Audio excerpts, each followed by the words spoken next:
information for me. Good evening. I'd like to call this meeting to order. Today is Tuesday, October 4th, 2011. It's 6:30 p.m. We're at the Palm Coast Community Center for the regularly scheduled meeting of the Palm Coast City Council.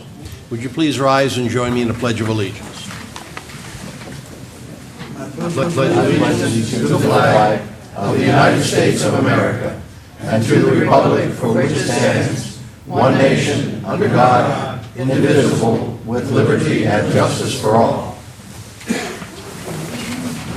Thank you very much. Roll call, please. Mayor Netz? Here. Vice Mayor Meeker? Here. Councilmember Mormon? Here. Councilmember DeStefano? Here. Councilmember Lewis? Here. Mayor, all members are present.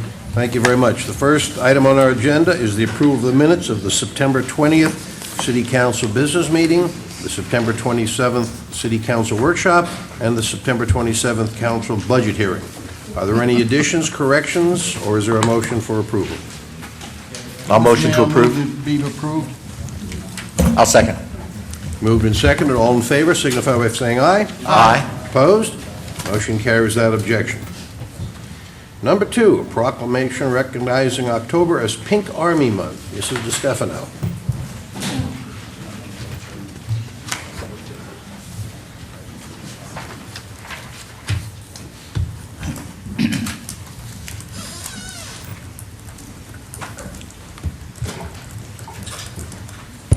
Before I read the proclamation, I want to mention the fact that on the Parkway, the banners are the pink ribbon.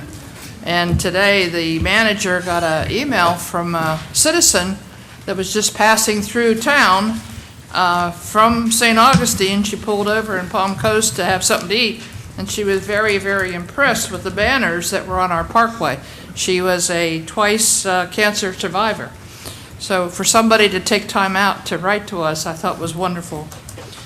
This is a proclamation whereas there will be 230,480 new cases of invasive breast cancer in 2011, 57,650 new cases of non-invasive, and 39,520 breast cancer deaths.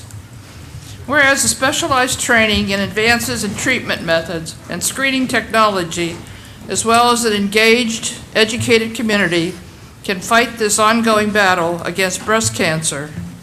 Whereas Florida Hospital's Flagler Pink Army campaign is aimed at enlisting individuals to help create a greater awareness about the life-saving benefits of annual mammograms and early detection by sponsoring a variety of events across Flagler County and Palm Coast.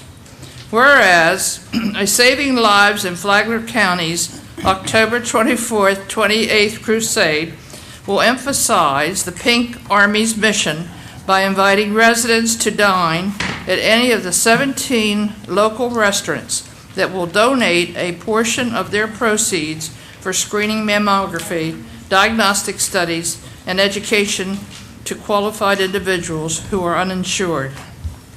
Whereas the City of Palm Coast will join Florida Hospital Flagler to hold a Pink Army 5K run in Central Park on Thursday, October the 27th at 5 p.m. to create a community awareness of the procedures to fight breast cancer and to support current patients and courageous survivors.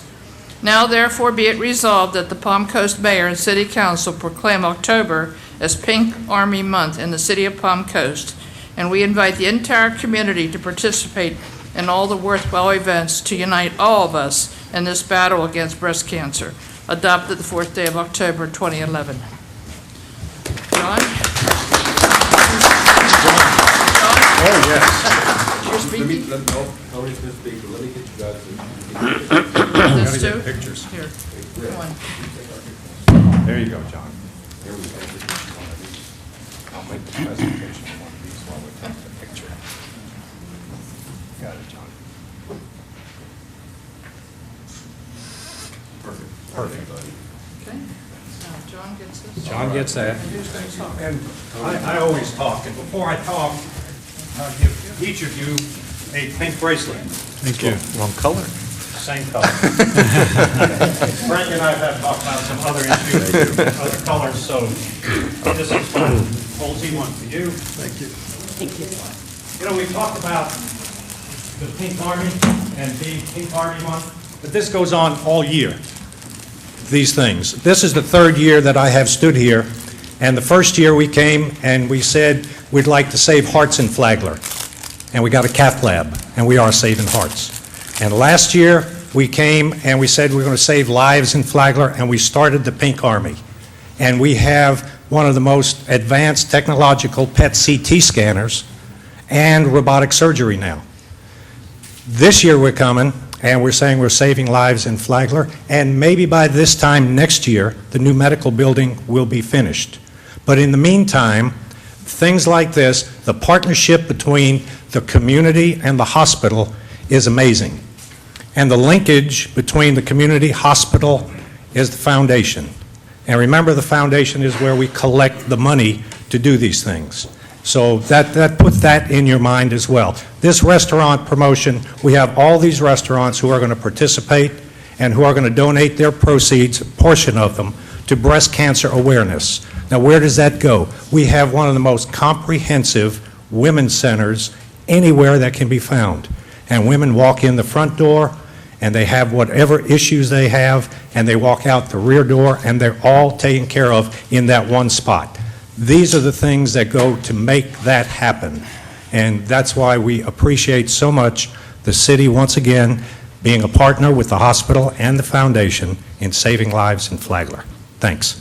Thank you.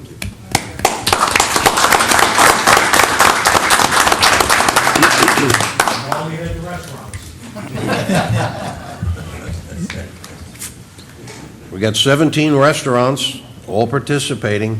You got a week to get out and feed yourself, feed your family, and do some good in the process. Mayor- And speaking of feeding, Mayor, maybe before John and our guests leave, put a plug in for the 5K run also. John, can,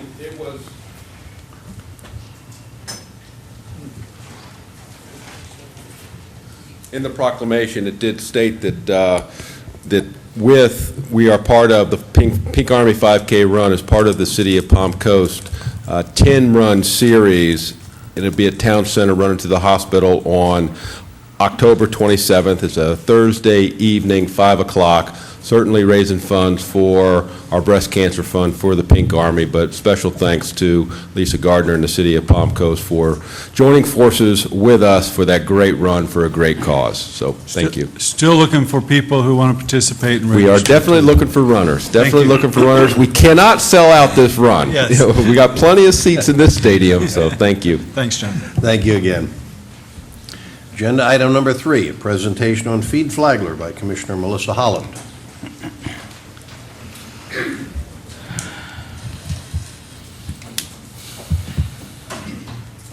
Hello. Thank you for having me here this evening. I am Commissioner Melissa Holland, and I'm joined tonight by our Special Projects Coordinator, Andy Johnson. Andy's new to the community. He comes from Tallahassee, so he's got a little confused, didn't realize your meeting was here tonight, so it's good because he's out and he's learning our community. So this is a good opportunity for him as well. I wanted to start the presentation by just showing you a brief video of what had occurred last year. So if you could begin the...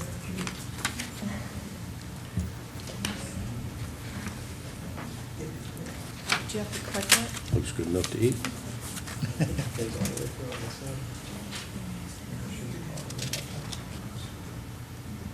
sorry.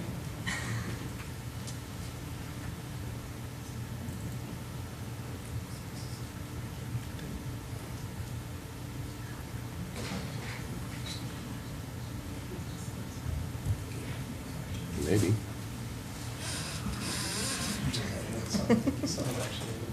Is it? Okay.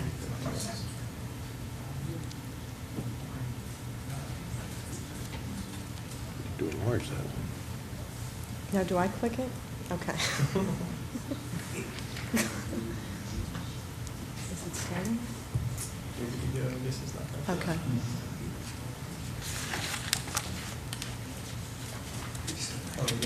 There was music accompanying with this, but I'm not at all prepared to do that I've tonight. heard you sing. It's okay. If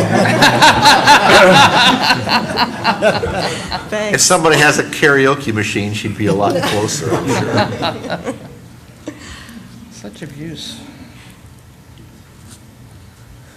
But as you can see, there was a tremendous amount of involvement from a lot of our churches. This was our non-perishable food drive, and that's just a portion of what was donated. Here's a little bit more.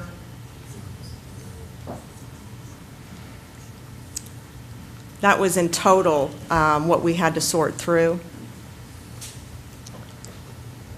Of course, those are the winners, Chicks with Cans. And Suzanne Johnston won the most contributions collected, so that's our friend Mark Ray from Hammock Dunes who prepared the food.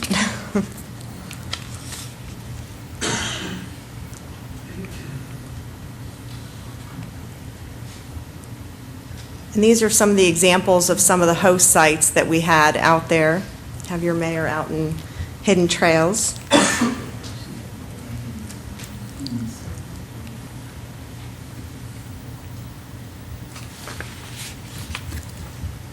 There was entertainment provided as well.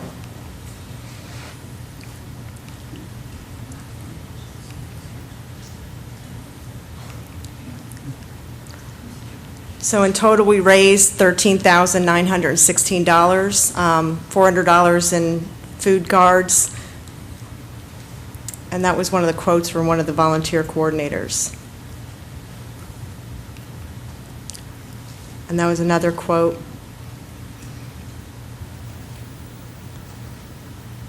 As a wrap-up.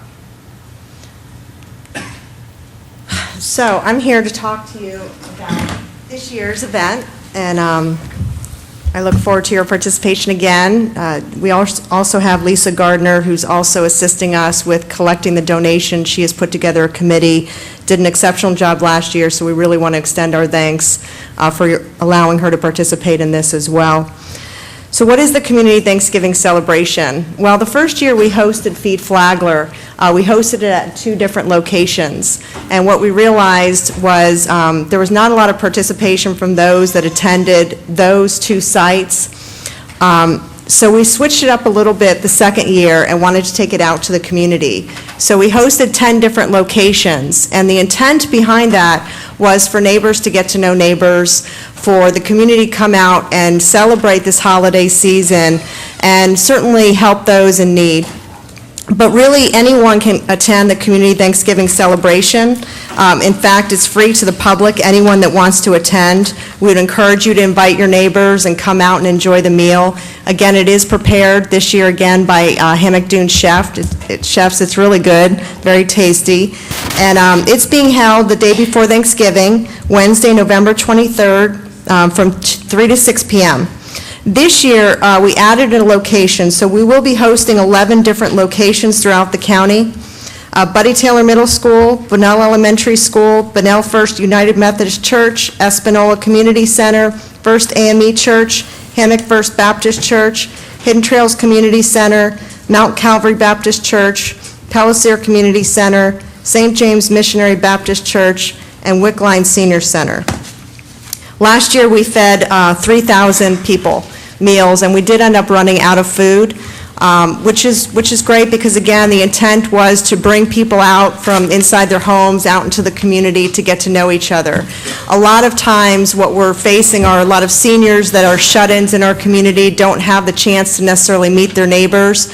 So this is a really good opportunity for everybody to come out and get to know what each other's life experiences are, and it was really fun to watch and see everybody meet each other last year.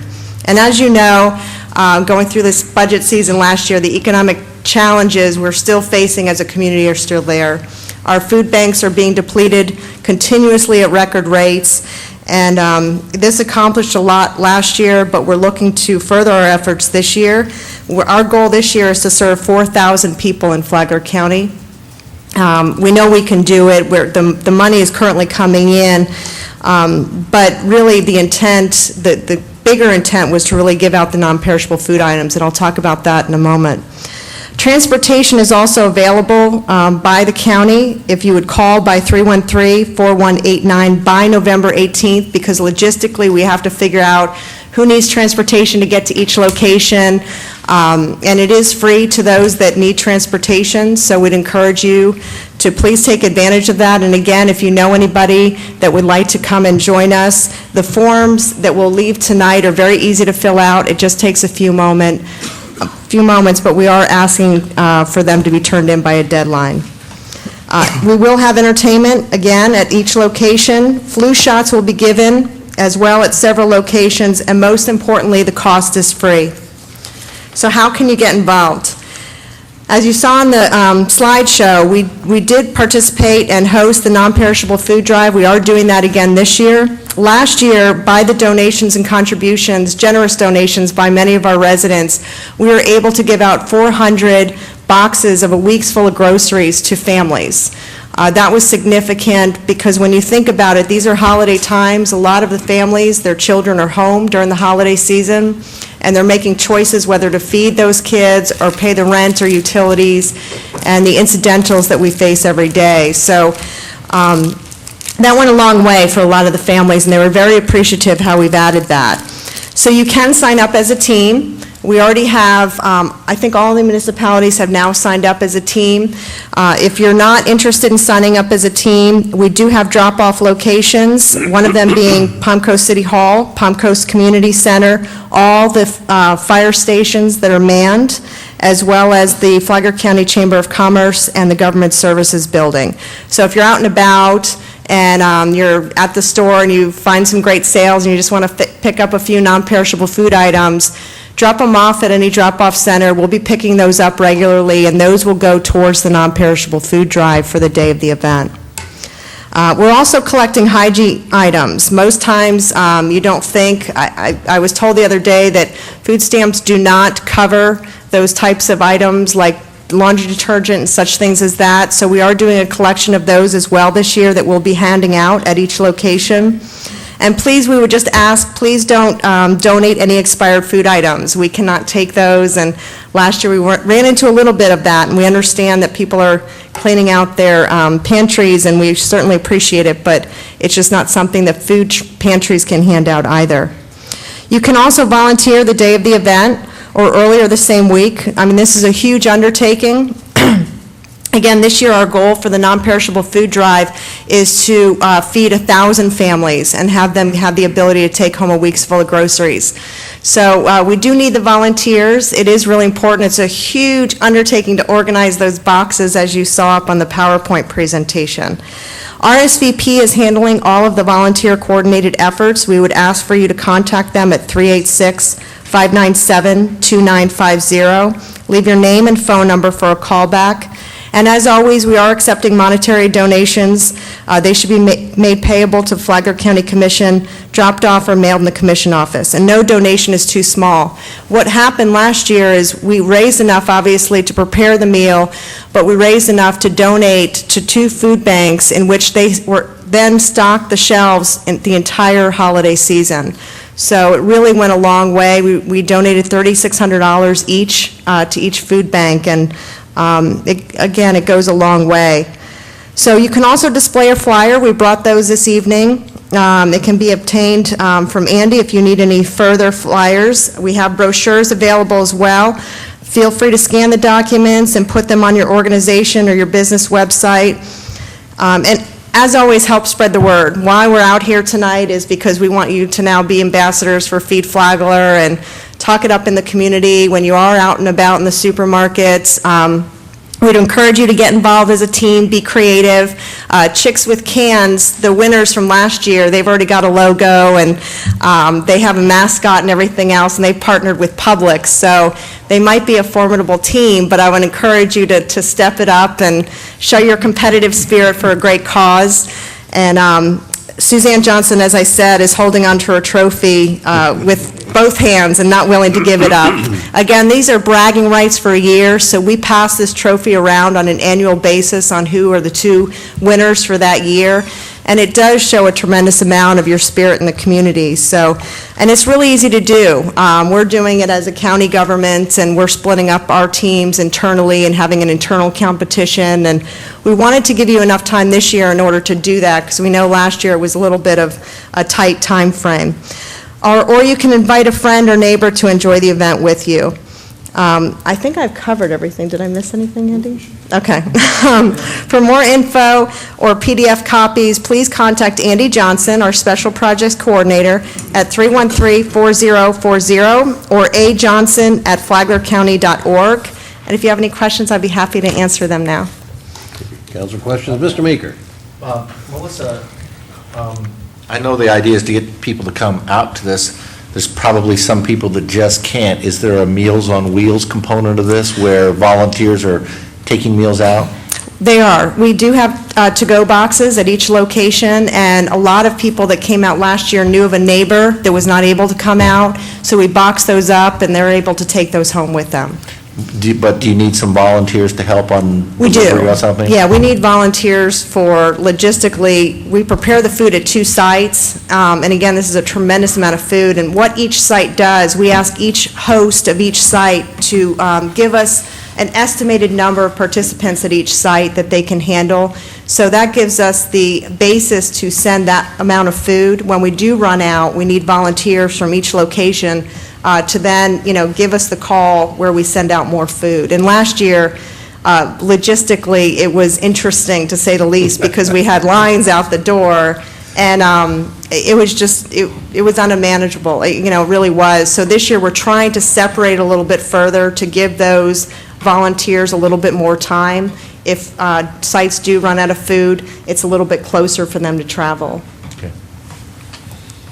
Any other Other questions? council questions? Will you have transportation for people who cannot get to the sites? Yes, that is the form, and I don't know if Andy had handed it to you within your packet, but by November 18th, if you do know of anybody, we are offering transportation for anybody in the whole county that needs transportation to get to any location. And we have these forms also. We'll be leaving some in the back in case any resident would like to pick some information up as well. So, Good. okay. Do you have other places where these forms are available? They are on our county website. Yeah, go ahead, Andy. Thank you, Commissioner. Council, Andy Johnson, Special Projects Coordinator. Again, we have PDF copies of these that they can be obtained by contacting me at the office at 313-4040. We have a website that's up and running. That's www.flaglercounty.org/TFF for Team Feed Flagler. And we've got information about this year's event posted on that website as well as last year's event. And I would also encourage all the materials that you have in front of you that we handed out at the beginning are the materials that will be left here in the back. Those include the transportation form for anybody that needs transportation. They can fill that form out and send it back to us. And in addition, we also have a few flyers and brochures that if anybody from the public would like to take those, if they'd like to put them up in a window at their place of business or other organization, they're more than welcome to do that. And of course, they can scan them or we can send them a PDF copy if they'd like to post on a website or anywhere. They're in the public domain. Thank you. It goes without saying that we'll post these at city offices and other locations. It's already done. Okay. All right. Thank you again. Commissioner, thank you very much. Thank you. Thank you for your service.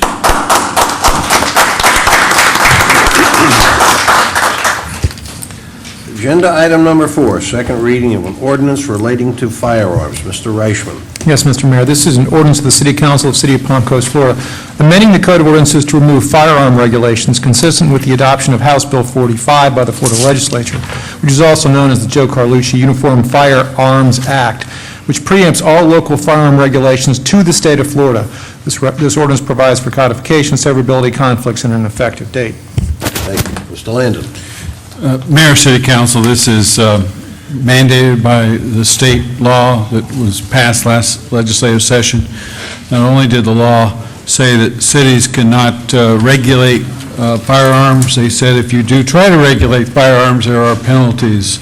So our attorney advises to delete all references to firearms within our codes, and that's what this does. It doesn't change anything because state law controls, and this just gets rid of it out of our ordinances. There's another small change that you all requested that was part of this, and that is, it now allows for the radio-controlled planes, boats, and cars and helicopters in our parks. We had a section in this, or provision in the same section that eliminated those and did not permit them in parks, and that's being deleted also. This is a second reading, and no changes from last time. We've had no additional comments. As far as we know, it's ready for final approval at this time. Council questions? Just one. Mr. Meeker? The last time we discussed, I mentioned that in Section 3, the word firearms started at the beginning of that section. Did we decide we did need the word firearms there, or should it have been struck? When this is codified, that will be stricken. Okay. Other council questions? Seeing none, let's open the meeting to the public. Anyone from the public wish to be heard on agenda item number 4? Please give us your name, limit your contribution to 3 minutes. Thank you. Welcome, Mr. Full. Thank you so much. I've had an interesting year, and I guess we all have. My name's Jerome Full. I formerly was a member of the City Council, and glad to see you gentlemen are here, because I think you're doing an excellent job of putting it all together. I appreciate that. The reason I'm here is that there was really an interesting document, courtesy of the New York Times. Excuse me for interrupting, but if this is the document you gave us, at this point, we're only taking comments on the firearms ordinance. Ah. If you can wait a few moments, we'll get the public. I can wait a few moments. Thank you, sir. Sure. I always have. Thank you. Anyone from the public wish to be heard on agenda item number 4, the firearms ordinance? Seeing no one approach the podium, we'll close the public portion meeting, come back to council. Additional questions, comments, or a motion? I move adoption. Second. Moved and seconded. Roll call vote, please. Vice Mayor Meeker, Aye. Councilmember Lewis, Yeah. Councilmember DeStefano, Yes. Councilmember Mormon. Yes. Mayor Netz. Yes. Mayor, this motion is passed 5-0. Thank you very much. Agenda item number 5, an ordinance relating to the extending of the temporary moratorium on internet cafes. Mr. Reichman. Mr. Mayor, this is an ordinance of the City of Palm Coast, Florida, extending a temporary moratorium for an additional 180 days on the issuance of any business tax license, permit, conditional use approval, site plan approval, and any other official action of the City of Palm Coast having the effect of permitting or allowing the construction or operation of the following businesses using slot machines or slot machine-like equipment or simulated gambling devices within the City of Palm Coast: game rooms, arcades, internet cafes, sweepstakes, redemption centers, or establishments, as more specifically described in ordinance 2011-10, excluding approvals and permits for the continuance of an existing business. This temporary moratorium, as extended, shall apply to all real property located within the corporate limits of the City of Palm Coast, providing for definitions, for procedure for extraordinary hardship, for severability conflicts, and an effective date. Thank you. Mr. Landon.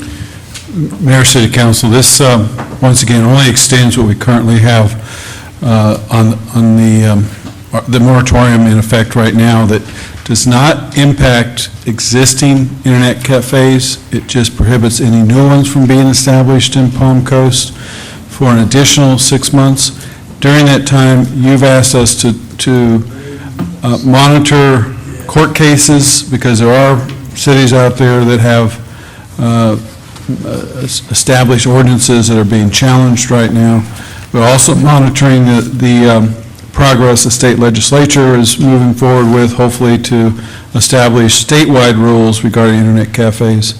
And then also, you've asked our attorney to work with staff to draft some regulations, both zoning and otherwise, to try to make sure that there are some controls, if they are permitted, within communities. So the next 6 months is when we are hoping to get all that done. In the meantime, this will prohibit new internet cafes from starting to try to come in before those regulations go into effect, whether they're state or city. This is a second reading, and no changes from last time. We've had no additional comments. We're recommending approval tonight. Council questions? Seeing none, let's open the meeting to the public. Any from the public wish to be heard on agenda item number 6, having to do with internet cafes? Jack Carroll, Palm Coast. Just our attorney, has anybody just figured out if this is gambling or not? I thought, somebody's got to make a determination. I was wondering, maybe the council heard about something. Thank you, we'll get you an answer. Next speaker.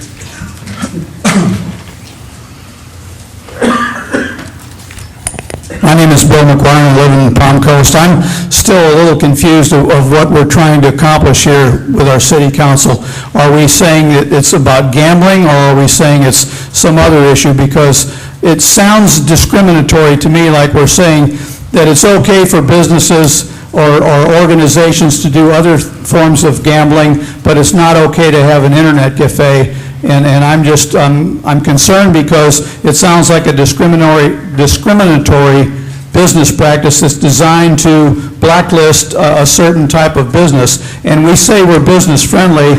I say we let the internet cafes open up until such time as they're found to be either illegal, obscene, or in some other way offensive to our community. Thank you. Thank you. Next speaker. Next speaker. Seeing no one approach the podium, we'll close the public portion of the meeting, come back to council. Additional questions, comments, or a motion? I move adoption of this ordinance to extend the temporary moratorium on internet cafe. Mr. Mayor, would you like me to respond to the question that was Oh, I'm posed? sorry. Yeah. Well, I thought it was more of a statement than a question, but sure, if you care to. The first speaker. Oh, I'm sorry, yes, Mr. Carroll's please. question. Yes. And the answer is that, like most everything else that comes from a lawyer, it really depends upon who you ask. There's a judge in Seminole County that has ruled, at least in a preliminary fashion, that these types of machines that are being used in these types of facilities are slot machines. Slot machines are illegal equipment under state law. There is a narrow attorney general opinion, another lawyer out of Tallahassee, who has rendered an opinion that certain types of operations, but not all types of these types of operations, violate state statutes. There is another attorney general opinion from a former attorney general, who used to be our governor, that reached a different conclusion. And then there are circuit court judges in Bay County and other counties that have held in favor of these establishments. Thus the dilemma. And that's why the recommendation from my office, with the concurrence of your city staff, was to submit to the city council for their approval a moratorium to try to get a little more clarity before the city of Palm Coast jumps into regulation of these types of equipment and this type of business. Thank you. With that additional clarification, are there other council questions, comments, or is there a motion? There's a motion, right? I move that we adopt the ordinance relating to extending the temporary moratorium on internet And cafe. I'll second. Moved and seconded. Roll call vote, please. Vice Mayor Meeker? Yes. Councilmember DeStefano? Yes. Councilmember Lewis? Yes. Councilmember Mormon? Yes. Mayor Netz? Yes. Mayor, this motion is passed 5-0. Thank you very much. Agenda item number 6, an ordinance amending the Volunteer Firefighter Retirement System and Trust Fund. Mr. Reichman. Yes, Mr. Mayor. In ordinance of the City of Palm Coast, amending Chapter 2, Administration, Article 6, Retirement, Division 2, Volunteer Firefighter Retirement System and Trust Fund, amending Sections 526, Definitions, amending Section 531, Benefit Amounts and Eligibility, amending Section 2543, Repeal or Termination of System, amending Section 2544, Domestic Relations Orders, Retiree-Directed Payments, Exemption from Execution and Non-Assignability, providing for codification for severability of provisions, repealing all ordinances in conflict herewith, and providing an effective date. Thank you. Mr. Landon. Mayor, City Council, we're very fortunate to have a dual-type fire department where we have the career firefighters that are paid full-time, and then, but we also have a very strong volunteer fire department that, well, not department, but volunteers that supplement the career in our fire department. Very important group. They have a retirement system that's separate from the paid firefighters. It is not the same one that, at all, that we have for our paid firefighters. And I'm going to let Ray talk a little bit about where the dollars come from and what the proposal is here tonight. Ray, if you'll take it from there. Thank you, Mr. Landon. Mayor, City Council, the proposal before you is amending the volunteer firefighter pension ordinance. The chairman of the firefighter pension board is here tonight, Charlie Esposito, if you would like to hear from him. But basically, the volunteer firefighter pension was set up back in 2002, and it was funded and continues to be funded with insurance surcharge money that is actually collected by the state. The surcharge was established by the state, and that money does go to the state. If we have a pension plan, we can get a portion of that money back to help fund our pension plan, and that's the money that's being used to fund this volunteer firefighter pension plan. Over the last several years, the balance is, the excess reserve balance has grown considerably because we do get more money annually than we need to actually fund the plan, and therefore the Volunteer Firefighter Pension Board is recommending that the benefit level be raised from $50 per month per year of service to $65 per month per year of service. There are also a few other changes. Basically all the other changes are required under state law because of changes in state law over the last couple of years. And so while we're making this other change, we're also making these additional changes which are administrative in nature as required by state statute. And with that, I will just open it up for any questions. Council, questions? I have one question. I want to be sure that my understanding of this is correct. There is a certain amount of money in the fund. The actuaries say that that money, as it exists today, is adequate to meet the foreseeable pension requirements for those currently in the fund, in the pension plan. Is that correct? That's correct.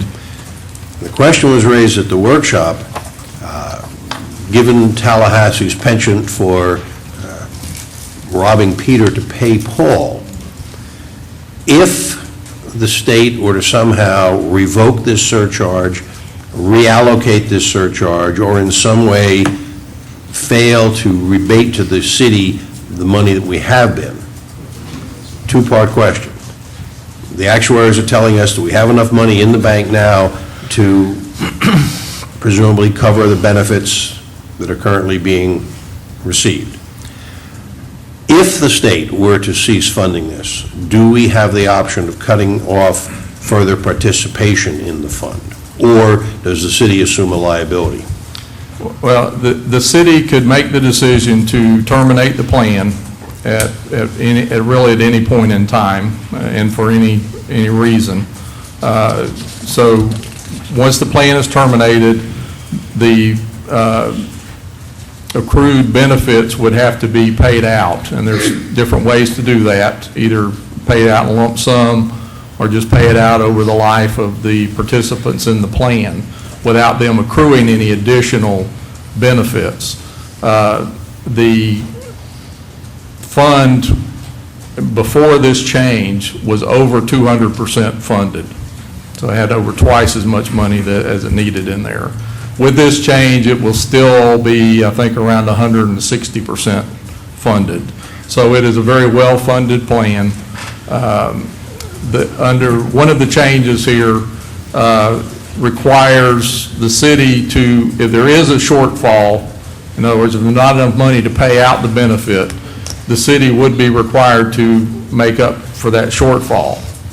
Right now, if there's not if the annual contribution from the state is not enough, the city is required to cover any additional contribution that's needed on an annual basis.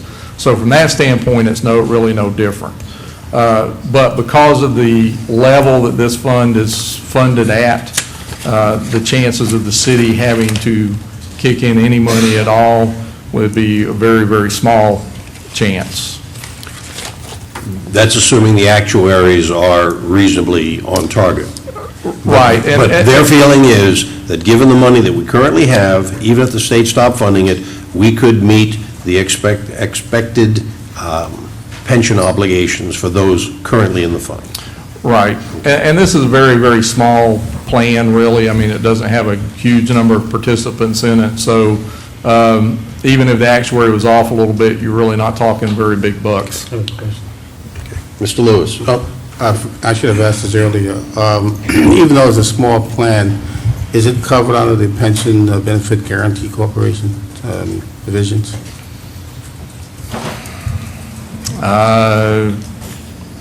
I don't think so, because I'm not sure that governmental plans are covered under that. The governments themselves are required to cover any shortfalls that occur, so I would have to say it probably is not. But I don't know that any government plan is. Okay. And Mr. Meeker? Just to clarify, make sure, what we're talking about here is if you had 10 years of credible service under the existing plan, you'd be due a benefit of $500 a month, as I read it, right? Under the current. And now we're talking about $650 per month. If you had 10 years of credible service, it's pretty much that simple, right? Right, and just to And that's a clarify monthly too, benefit. it's not just, I mean, if somebody signs up to be a volunteer, and, you know, that first year, they don't necessarily get credit for that year of service. They have to earn a certain number of points. They've got to respond to a certain percentage of calls. They've got to attend a certain number of meetings. They've got to meet training qualifications. And if they don't do that, they don't get credit for that year of service. So therefore, not everybody gets credit for a year of service just because they're in there for a year. Mr. Mayor? Mrs. DeStefano? Just to reemphasize, this is not tax dollars. This is the percentage that is on your homeowner's insurance that the state collects, puts it in a account, and that's where it's coming from. This is not ad valorem taxes. That's correct. Okay. Other council questions? Seeing none, let's open the meeting for the public. Anyone from the public wish to be heard on agenda item number 6? Seeing no one approach the podium, we'll close the public portion of the meeting. Come back to council. Additional questions, comments, or a motion? Move to approve. I'll second. Moved and seconded. Roll call vote, please. Vice Mayor Meeker? Yes. Councilmember DeStefano? Yes. Councilmember Lewis? Yes. Councilmember Mormon? Yes. Mayor Netz? Yes. Mayor, this motion is passed 5-0. Thank you very much. Agenda item number 7, ordinance rezoning areas of Palm Coast Park DRI. Mr. Reichman. All right, I've been dreading this, but here it goes. I've been looking forward to this. Actually, I wanted to know what kind of tie Ray was wearing, but that's okay. All right. Oh, my goodness. Go get a cup of coffee, folks. Here we go. This is an ordinance of the City Council, City of Palm Coast, Florida, providing for the amendment of the official zoning map as established in sections 2.05 and 2.06 of the City of Palm Coast Unified Land Development Code.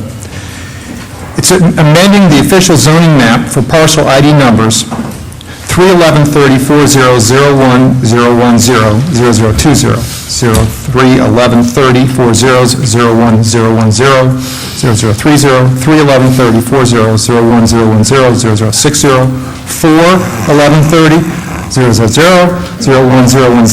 00A1, 4113040010010, 00A2, 4113040010010, 00B0, 4113040010010, 00B3, 91130400102A, 4 zeros. Hike. Don't make him lose his place. I apologize, that was for effect. 91130400102A, 0030, 101130400100, 4 zeros, 10113040010030, 00A0, 16113040010010, 0070, 20103040010020, 4 zeros, 21103040010010, 4 zeros, 27103040010010, 40s, 2710 30 000, 01010 0050, 2810 30 40s, 01010 40s. Did you come up with this title? I couldn't look you in the eye tonight. For the audience, he's only about halfway finished, so kick back. You want to go get some coffee, now's the good time. I wasn't kidding. 2810 30 40, 010 20 00 00, 2810 30 40, 010 30 40s, 2810 30 4290 50s, 0050, 2810 30 4290 50 0060, 2810 30 4290 50 0070, 2810 30 4290 50 0080, 2810 30 4290 50 0090, 2810 30 4290 500100, 2810 30 4290 50011, 2810 30 4290 50020, 2810 30 4290 50030, 2810 30 4290 5000C0, 2910 30 40010140, 2910 30 40011030, 40s, 3310 30 40s, 01030 0080, 3310 30 40011030, 00B2, 3410 30 40 0101040s of the public records of Flagler County, Florida, containing 4,677 more or less acres from multifamily residential MFR1 and MFR2 neighborhood commercial, COM1 general commercial, COM2, high-intensity commercial, COM3, general office, OFC2, light industrial, IND1, public, semi-public, PSP, and Parks and Greenway, PNG, to Master Plan Development Zoning District, MPD, providing for conflicts, providing for severability, and providing for an effective date.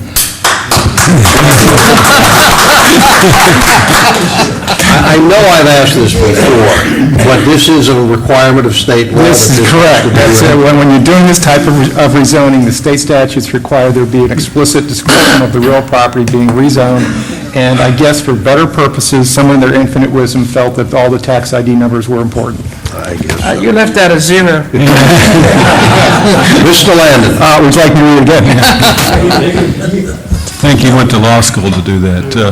During this downturn, it's really a good time to take a look at some of the major developments that have been approved and clean those up, make sure they're current, et cetera. And that's exactly what this does, is kind of a housekeeping item for a major development of regional impact, which is called Palm Coast Park. It's not a park, but that's the name of the development. Larry is going to highlight what the cleanup measures are. This presentation will actually address both this ordinance and the next resolution, which is all part of the application. So Larry, if you'll take it from here, I appreciate it. Mr. Mayor, if I could interject real quickly, I hesitate, but this is a quasi-judicial matter, so just for the record, this and the next resolution, agenda item number 8, are both quasi-judicial. So if there were any ex parte communications, then this would be the time to disclose them. Does any council member have any ex parte communications relating to this item and the following item? No. No. None. Thank you, Mayor, Proceed. Council.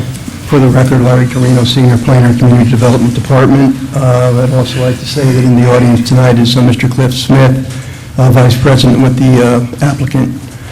If I may ask a question of the City Attorney, we're doing a combined presentation. Since the rezoning was read first, would it be inappropriate to address the next item first, which is the second amended DRI-DO?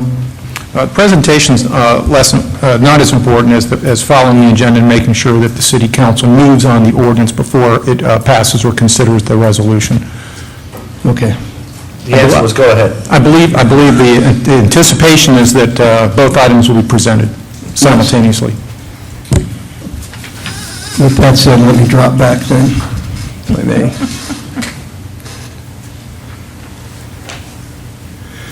What I'm going to address first is the Palm Coast Park Second Amended and Restated Development of Regional Impact Development Order. both this proposed change to the DRI-DO and the master plan development zoning district are actually married. They're very, very closely tied together, and quite frankly, one could not be accomplished without the other. Some background on the Palm Coast Park DRI for those in the audience who aren't familiar with it. A location map. Southern boundary of it is just north of Palm Coast Parkway. It extends north along US 1, approximately some 6 miles to just north of Old Kings Road, US 1 intersection. Portions of it are adjacent to I-95, and the westerly boundary is the FEC Railroad spur corridor. The NOPC, or Notice of Proposed Change, included approximately 18 different items. What I have on the board tonight are what I consider, or what we consider, to be the more significant changes, and very happy to address any other questions you have for some of the other changes that are included in this document. But firstly, in the recital section, I'll go through these rather quickly. The DRI acreage was updated from what was originally 4,740 acres to 4,677 acres, roughly a decrease of 63 acres. That revision was based upon updated legal descriptions.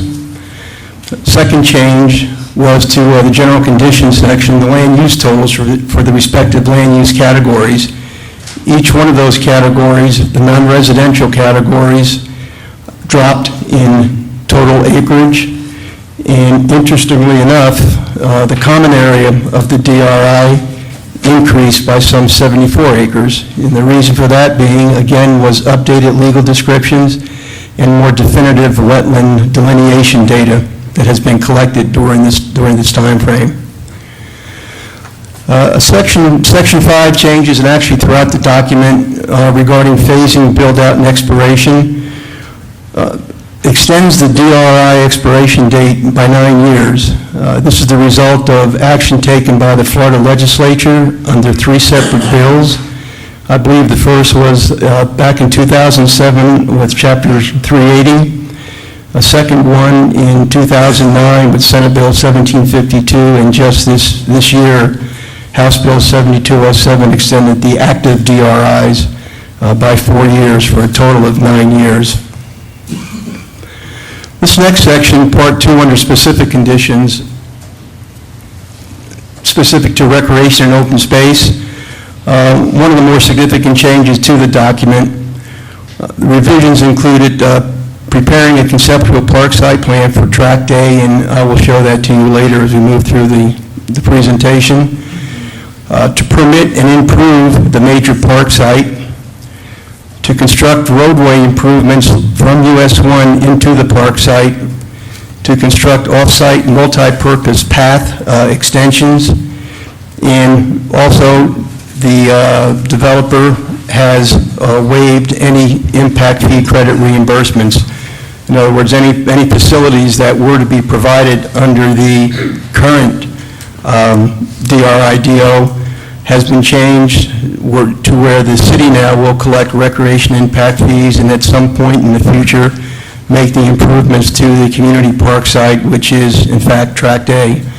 And again, as the explanation states, the developer negotiated with the city to construct off-site trail extensions. I believe you were presented with this at the most recent workshop. That was one phase of the proposed changes. Also, again, site improvements to the major park site, provide park site access, which is actually constructing a roadway into the park, and again, waiver of the park impact fee reimbursement eligibility. 4 more of the changes that were made to the document. One is updated the section on specific to education, wherein working in concert with the school board, the school superintendent has requested relocating the school site to north of Matanzas Wood Parkway and west of US 1. It initially had been proposed adjacent to the community park site, which was on US 1 south of Matanzas. Exhibit B, the master development plan for the DRI, has been revised, and it's been revised primarily to become consistent with the master development plan for the MPD, and more specifically, the development agreement. Exhibit H, which discusses the various land uses within the DRI. Changes have been made significantly to that document, and the reason for that is totally to make it consistent with the master plan development agreement. And lastly, Exhibit I, a trail extension map. You were shown this trail extension map at a recent workshop, and this again is included in one of the changes to the parks and open space requirements and commitments for the developer. This is an exhibit in the DRI-DO. The one on the left reflects the current Development of Regional Impact Development Order Master Development Plan. And again, I want to distinguish, this is not the MPD or Master Plan Development Rezoning Development Plan. This is the DRI. And on the right is the second amended DRI-DO Master Development Plan. And what I just wanted to point out to you is one of the accomplishments we were looking for when we went through this process of overhauling the DRI-DO and creating the master plan development was to have the DRI-DO be more general in nature and have the MPD become more definitive and more predictable of the outcome of the DRI property. So what I wanted to point out here is you'll see up here, unfortunately, to get north and south, the land use categories are going horizontal, but basically they distinguish the different land uses that are permitted on a DRI property. And on the map on the left, they're broken down into residential, commercial, and other type land uses. What we did was group the residential categories together and just created one residential category on the amended DRI-DO Master Development Plan, and the same for commercial. So basically, what you'll see when we go to the Master Plan Development, the Master Plan Development Master Plan is very definitive and very descriptive. And one other thing I'd like to point out real quick is you'll notice on this map here does not identify any of the tracks. There's some 22 tracks that comprise the DRI property. What we've done, and it's on several of the exhibits, we've overlaid the respective tracks on the master development plan, but took it actually one step further. Several of the tracks, for instance, this is track 13, and whereas in the DRI-DO it stated that on track 13 you may have 4 or 5 different land uses take place within that track boundary, with the MPD we actually subdivided track 13 into smaller segments, so there's now track 13 A, B, and C, and they define to a greater extent exactly what will happen in each one of those sub-tracks. So we now know where commercial will take place, where business will take place, where mixed use will take place. These are all the things that we tried to do and we did accomplish with the master plan development. And this brings me to the MPD rezoning portion of the presentation. As you recall, when I identified the DRI property earlier, it extended up to north of Old Kings Road, which is here, out to I-95, and also this property here, which backs up to the FEC corridor. Several of these tracks have previously been rezoned to MPD. The property that's identified in the green outline and with the hash, these are the tracks that are not zoned currently MPD that we're proposing be rezoned to MPD. Again, the majority of the property that we're looking to rezone is south of Matanzas Parkway and north of Palm Coast Parkway.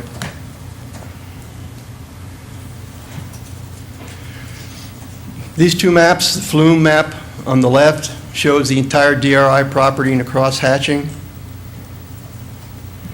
The map on the right is a zoning map.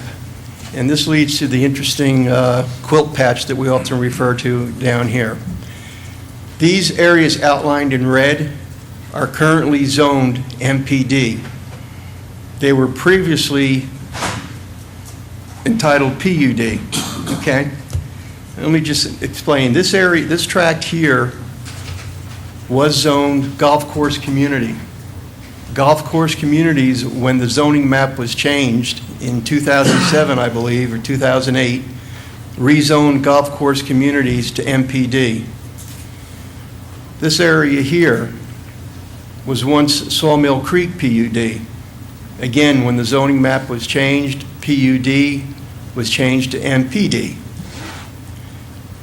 These three red circles here, these two, and this down here, these areas were designated village centers on the zoning map. Village centers have since been changed to MPD. So roughly, a little over 2,000 acres of the 4,600 acres have already been rezoned to MPD via the zoning map. The areas circled in black, except for the hole in the donut here, these are the areas, approximately 2,500 acres, that are not zoned MPD and have what we call conventional zoning designations applied to each one of those areas. The main problem is that these zoning areas, for instance, this one little tract here, the zoning doesn't coincide with the master development plan. There may be two or three different uses within this one land tract that causes a conflict and requires a rezoning.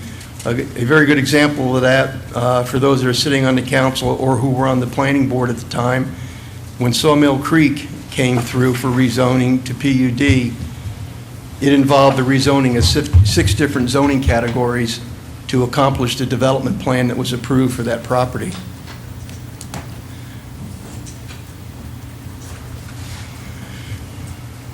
The purpose and intent of this particular rezoning is to accomplish basically 5 elements.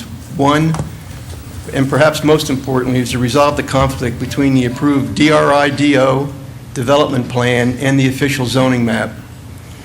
Secondly, to eliminate the necessity to initiate rezoning and/or multiple rezoning of portions of the DRI tracts or entire tracts upon development.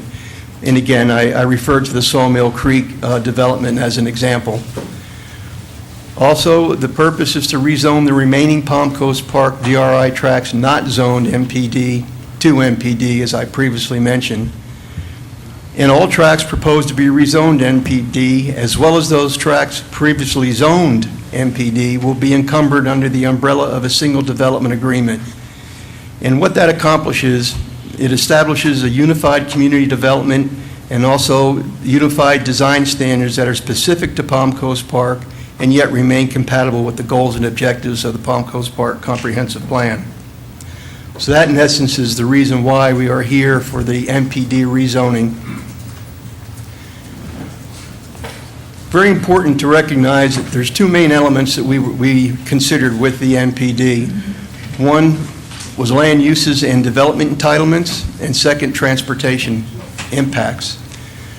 And what should be known from the outset is that there is no increase to residential density, meaning the number of residential units, and non-residential intensity of development, meaning gross floor area for commercial area, industrial area, whatever, which is governed and vested through the previously approved Palm Coast Park Development of Regional Impact Development Order. This table reflects the vested entitlements in the amended and what hopefully will be the second amended DRI-DO. They do not change from what was initially approved in the initial DRI-DO. The only thing that has changed is the acreage. The density, the intensity of these respective uses remain consistent with the DRI. In terms of transportation, all mitigation is governed by and vested through the previously approved Palm Coast Park Development of Regional Impact Development Order. And thus, based on what was determined through the DRI review process, a proportionate fair share contribution to mitigate off-site impacts was paid by the developer to the city. This says $7,271,000, but it is well over $7,500,000 that was paid has been paid to the city. So these, which are the critical elements and what everyone should be aware of, the MPD does not increase any density entitlements, nor does it increase any gross floor area entitlements for non-residential uses. Within the development agreement as well, we have adopted the general conditions as approved in the DRI-DO, as well as the specific conditions of the DRI-DO, the only change being made to the section governing recreation and open space. All other categories remained as approved and as adopted. This last slide, or next to last slide, this map on the left shows the MPD uses, again, distinguishing it from the DRI-DO uses.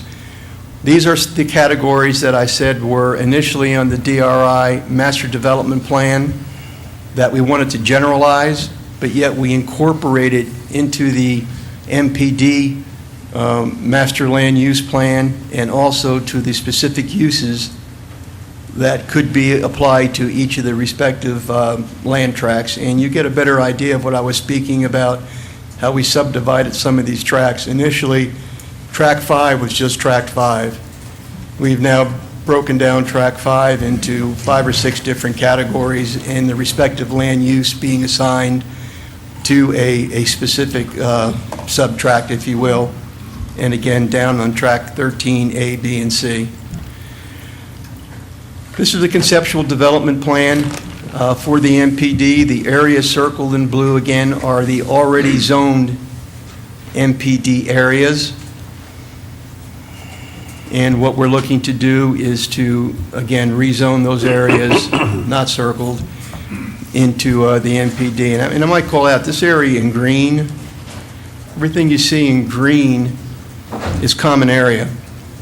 So the development itself is very linear, obviously, along US 1, but with the exception of this corridor south of Matanzas, there's basically, essentially, very, very compact development with wide vistas of green area. That said, again, I want to emphasize that the DRI and the MPD land use development entitlements are consistent with the previously approved DRI-DO. There are no increases to residential density entitlements or commercial, office, industrial, and institutional square footage entitlements. Therefore, our recommendation as to application 2167, which is the second amended and restated Palm Coast Park Development Regional Impact Development Order, is to approve.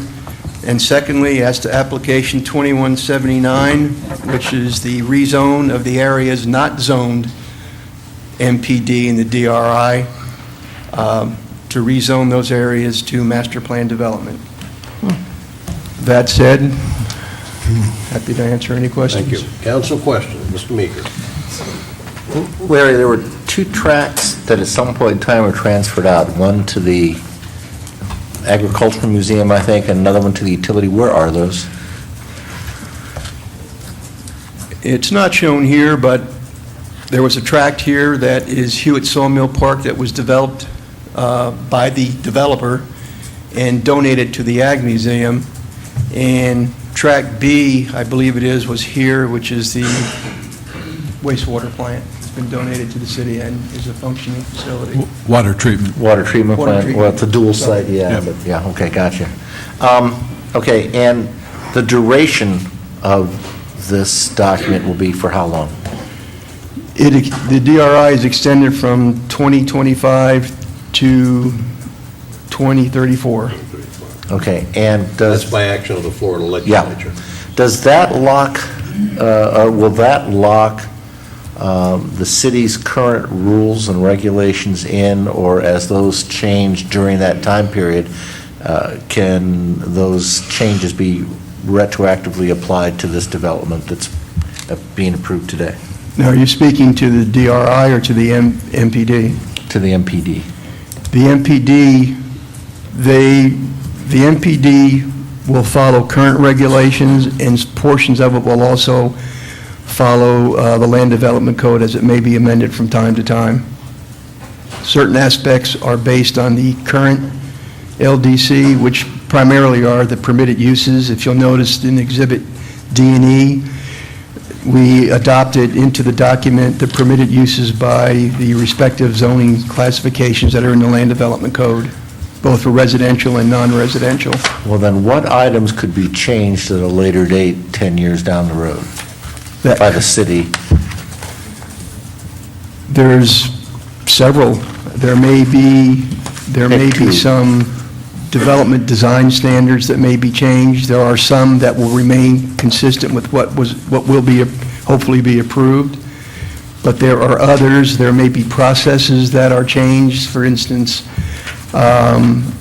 any use that would require a special exception, the developer would have to apply for a special exception. If those uses may change over time, there may be a use now that is a permitted use, that's an entitlement, that 10 years from now, for a specific zoning category, that use may only be granted through a special exception.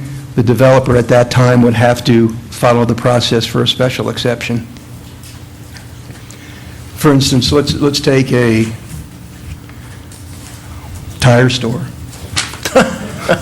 Let's say a tire store is permitted in COM1. They have within some of their tracks a permitted use, a zoning designation, a zoning category of COM1. Tire stores are permitted use. 5 years from now, someone approaches the developer to purchase a tract of land. It's zoned COM1, wants to construct a tire store. They check with the city, a tire store no longer is a permitted entitlement in COM1. It can only be granted through a special exception. The developer would then have to follow a special exception process. So it's not really an entitlement that's going to go with the land regardless? It depends. That's why We're not locking ourselves into a whole heck of a lot, are we? In certain ways we are, others we're not. I think what we wanted to protect was that if the Land Development Code changes over time and certain uses within the use tables, both residential and non-residential, should change, that the developer will have to adapt and change with those. Okay. Other council questions? Mr. Lewis. Next time we have to start on this end, because Frank got all my questions. But at any rate, I think I have about one or two left. This is the snapshot of where we are today. We have this built out for 2034, right? Correct. Okay. And looking at Palm Coast, we still haven't reached our 2,000, whatever bill I was supposed to do, what, 200,000 homes and businesses and residents and that sort of thing. These tracks and these MPD will be amended over time, and there are a lot of things to be rezoned over time. That's the nature of the beast, I believe. So today is this city council, but another city council may make changes that are not in this particular snapshot. Am I correct? The changes would only be made if, excuse me, the changes would only be made if they were initiated by the landowner or the developer. The city could... Well, let me retract. I'm saying if there's a need for rezoning or that sort of thing, then whatever we approve today is only based on this snapshot, but 15 years down the road, we might have a different idea from the developer as to what he or she wants to do. Right. It's a working document, but the thing the key element here, Councilman Lewis, is primarily you're concerned about intensity of uses. And for the intensity of uses to change, the developer would have to apply what was the Department of Community Affairs is now the Planning Division of the Office of Economic Opportunity, would have to go back through that state process. That is, if the change that was made is determined to be a substantial deviation from the approved DRI-DO. Keep in mind, this MPD is governed by all the entitlements and uses that are vested through the DRI-DO. Now, if a minor modification were to come to be, that happens, town center, which I might bring out, in essence, what we're trying to accomplish here is what we have with the town center development. Town center is both a DRI as well as an MPD. Can it change over time? Yes.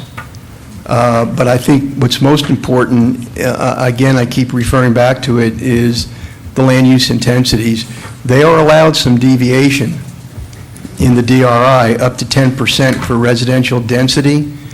So if they're approved for 3,600 dwelling units, the most they can have would be less than 4,000.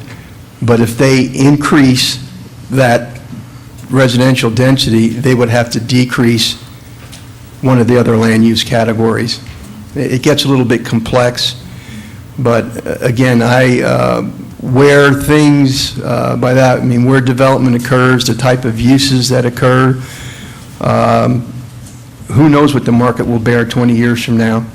We don't know, but we do know that in the MPD, we have a variety of residential options, and by that I'm saying from a standard single-family lot through neo-traditional, through townhouses, patio homes, whatever, and unless a new term comes out or a new form of housing evolves, we feel we have the basis pretty well covered, and we actually created standards for those types of uses.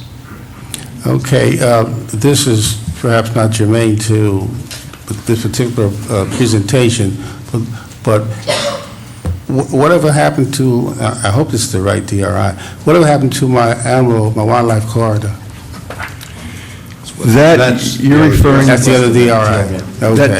That'll be neighbors to the west at some point in the future. Gotcha. Thank you. Welcome. Mr. Yes, Walker. sir. Larry, when we rerouted Belterre Parkway North to hook up with Lakeview, that created a greenway, you might say. I've had a number of residents in that area ask me if there's any intention of creating a little neighborhood park or something, because they have nothing on that end of time in the Matanzas area. And wondering, in this plan, does the developer have any idea of putting a park in there for the residents? I'm not familiar with any proposal at this time, Councilman Mormon. Okay. I know that, and perhaps Mr. Smith can speak to this, I'm not sure whether that was involved in the land exchange or not with the church property. Again, that was one of the other changes made to the NOPC because that land exchange has been completed, obviously. Okay, and I have another one in Section 5. You had prohibited use. And it talks about hogs and dogs and Asphalt plants. and truck stops and all of that, but it doesn't mention cattle. Can you address that issue? If we're prohibiting dogs and hogs, why are we permitting cattle? Okay, the cattle grazing, that is a entitlement that has been granted and approved through the DRI development order. That is not included here in the MPD because, again, as I say, it's a granted use through the development of regional impact development order. Will that be grandfathered, or when we approve the MPD, will that now become a not authorized use? No, it will remain an authorized use. But that use, it will be grandfathered? Through the DRI development order, yes, sir. Part of the DRI. That's it, Mr. Mayor. That's it. Other council questions? We're going to open the meeting to the public.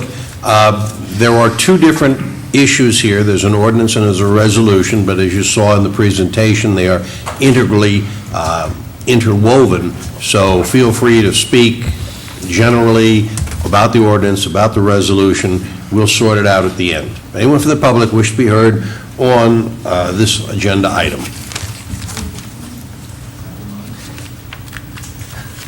Mr. Smith?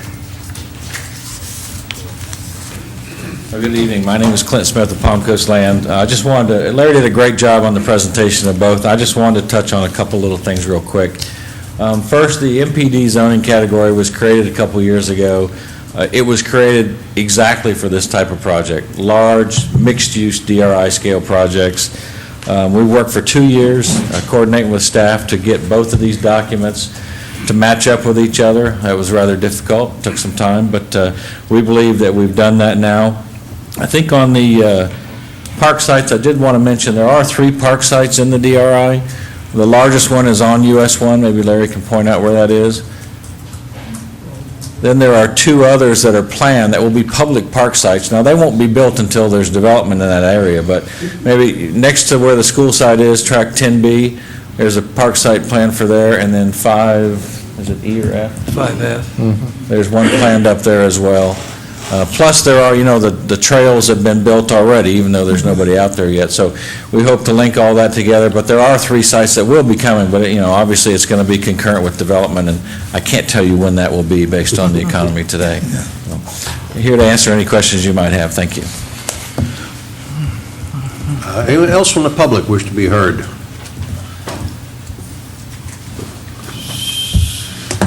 I just wanted to ask, thank you for the opportunity.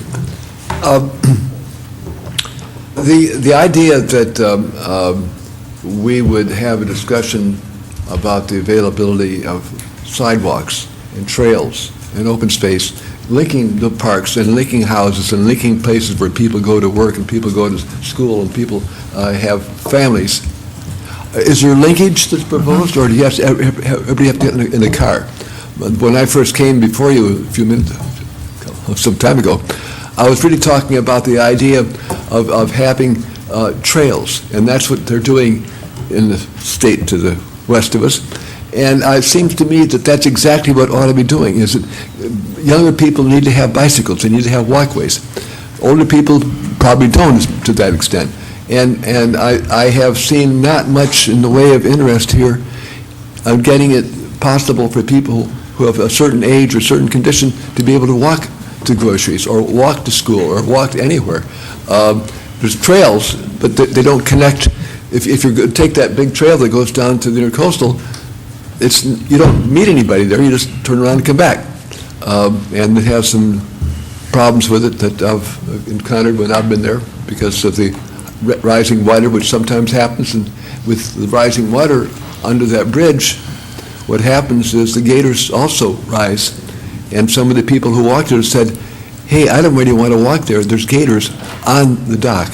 So that's a kind of question that I'm not trying to give you an issue that you don't know about. I'm sure you do know about it. But it's something like that strikes me that we need to find a way to make the trails available, make the schools, and get this thing working for all of us. Thank you. Thank you. Next speaker. Next speaker. So you're going to approach the podium. We'll close the public portion of the meeting, come back to council. But first, Larry, Clint, interconnectivity, trails, sidewalks, access to the parks, how is that addressed in the DRI or the DO? The trails, the project is planned to have interconnectivity. Right now, there's trails that go up US 1 on both sides, east side and west side, that total over about 10 miles. Now, as part of this proposal, we had proposed to link the south part down to Palm Coast Parkway, east along Palm Coast Parkway to tie into the existing trail that's there by the Baptist Church. At one time, we had also proposed to link from Matanzas Woods Parkway east to tie into the trail the county built over the overpass. The county, we had actually had a design done, been through the city to get a development order.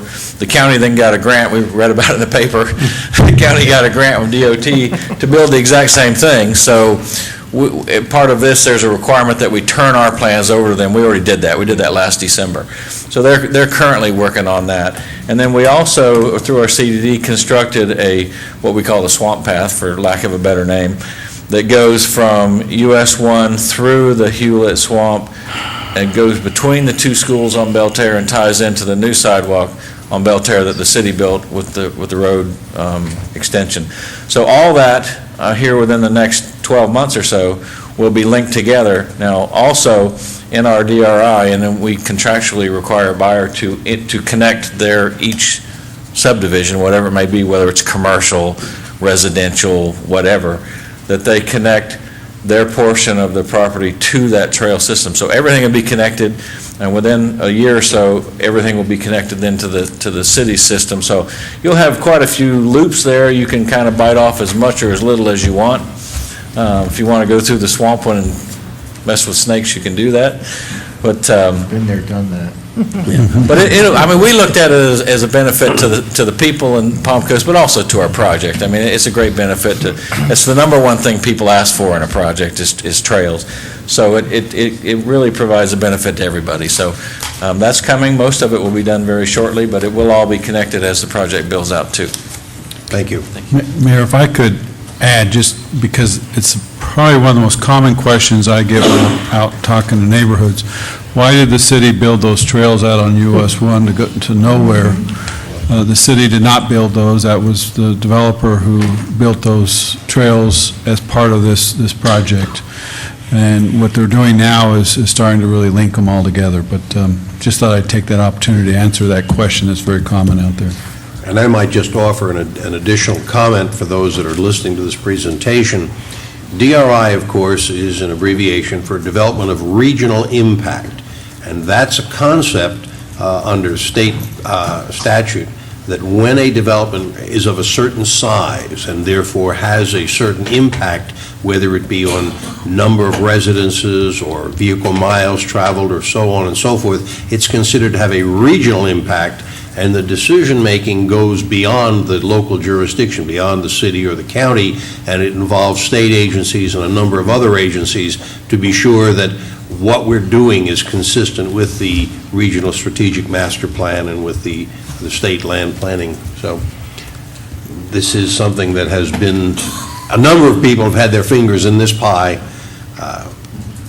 and that's probably an explanation of why you've got all those trails there right up front, even though there's nobody there to use them. Okay, we're back to council. Additional questions, comments, or a motion on agenda item number 7? I'll motion to approve the ordinance on first read, approving application 2179, rezoning of the selected parcels of land of the previously approved Palm Coast Park development of regional impact to a master plan development. Second. You didn't read all the zeros. Is there No, a second? I refuse. There a second? Second. Mr. Lewis. Moved and seconded. Roll call vote, please. Vice Mayor Meeker? Yes. Councilmember DeStefano? Yes. Councilmember Lewis? Yes. Councilmember Mormon? Yes. Mayor Netz? Yes. Mayor, this motion is passed 5-0. Okay, this brings us to agenda item number 8, which discusses essentially the same item. This is the resolution approving the amended and restated DRI development order. Mr. Mayor. Do you have any additional comments, Mr. Landon? No, that was all part of the same presentation. Mr. Mayor, I recommend that we approve application 2167. Even though, let's follow the steps. Are there any council questions on agenda item number 8? No. Seeing none, let's open the meeting to the public. Anyone from the public wish to address agenda item number 8 specifically? Seeing none, we'll close the public portion of the meeting, come back to council. Mr. Moreland. Yeah, go ahead. Mr. Mayor, I recommend we approve application number 2167 for second amended and related Palm Coast Park Development, a regional impact development order.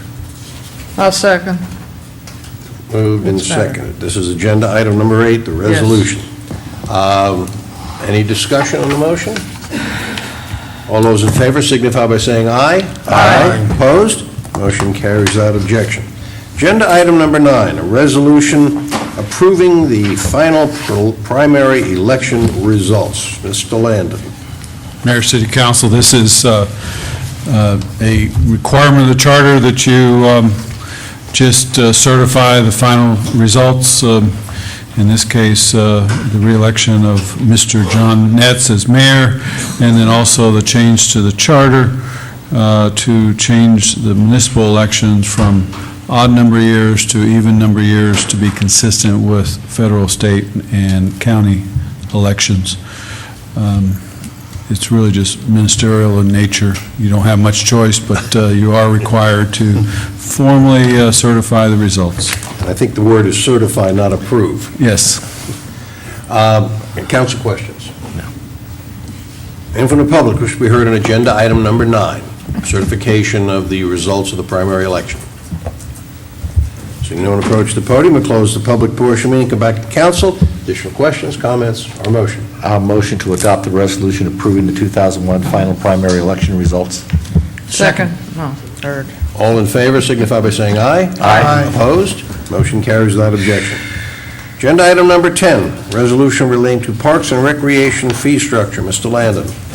Mayor, City Council, this is something that you asked Luann, actually, when she first came here a while back, to put together a fee structure that was more reasonable, more user-friendly, people could understand, to try to recover some of our costs in the recreation and parks programs, but also be fair. And she, I think, has done a great job to accomplish that, and has a proposal for you tonight.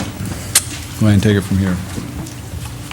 Good evening, Mayor, City Council, Lou Ann Santangelo, Director of Parks and Recreation. Is your mic on? Speak into it as closely as you can. Hello. There you go. This evening, we're here again to discuss the fee proposal for Parks and Recreation, and it is one of City Council goals and objectives of moderate priority. So far, what we've done, June 28th, we did the initial presentation to City Council at the workshop. July 13th, we presented, I presented the fee proposal to Leisure Services Advisory Committee. We had a couple groups that showed up to voice their comments and concerns regarding the fee proposal, which was the Volusia Flagler YMCA and Flagler Premier Soccer. The recommendations of Leisure Services, after hearing from the groups, was to increase the monetary gap of the hourly facility reservation fee between individuals and nonprofits and the for-profit groups, to make the field lining fees more equitable, and when it came to the athletic equipment rental fee, to make that fee a deposit rather than an actual fee. That would be refunded upon condition when they returned that. August 9th, the revised fee proposal was submitted and approved by Leisure Services, represented to City Council at the September 27th workshop, and we're here tonight to bring it before the business meeting. Why charge fees?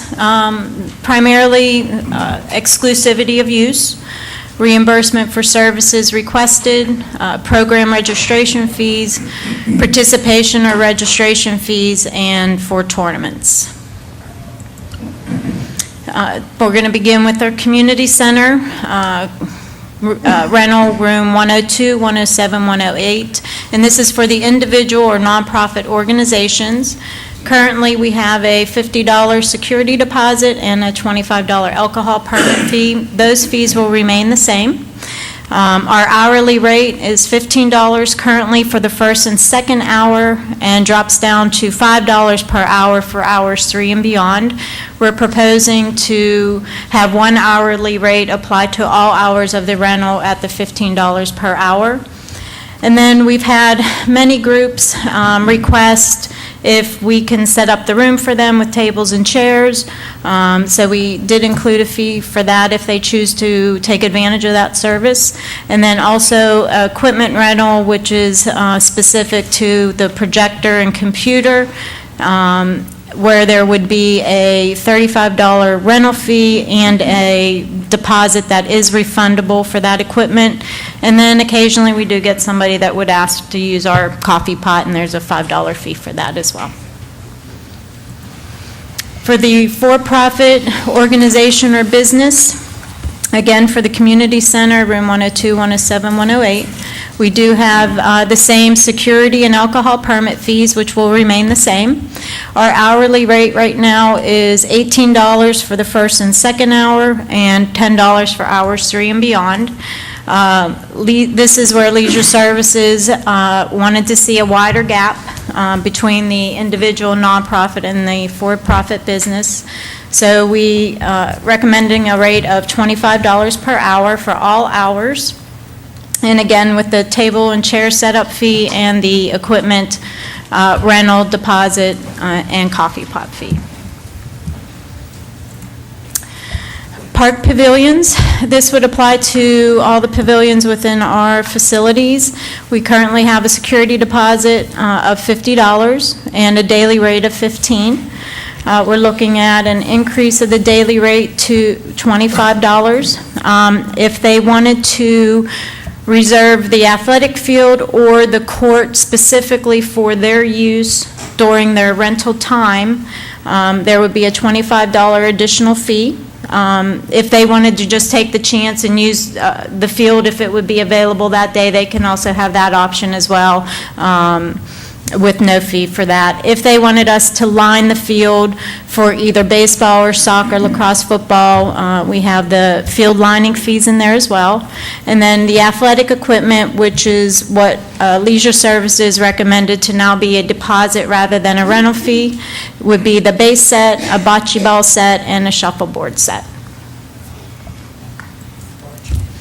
The Frida Zamba swimming pool, to reserve a pavilion during our regular operating hours. We are currently charging the security deposit of $50, the daily rate of $15, plus the daily admission fee for each of the guests. We're not recommending any change to that structure. The after-hours reservation would be the $50 security deposit. The hourly rate right now is $75 for the first and second hour. There is no maximum number of participants associated with that rate, nor the number of guards that would be that would come automatically with that fee. And then for hours 3 and beyond, it's $50. We're recommending the $150 for the 2 hours. That would include 3 guards with a maximum attendance of 105 guests. If they wanted to add additional hours on, it would be $50 per hour. And then depending on the number of guests and the makeup of the guests, we could have an additional staff fee if we needed to add another lifeguard on duty. That would be $25 per hour. Our daily admissions.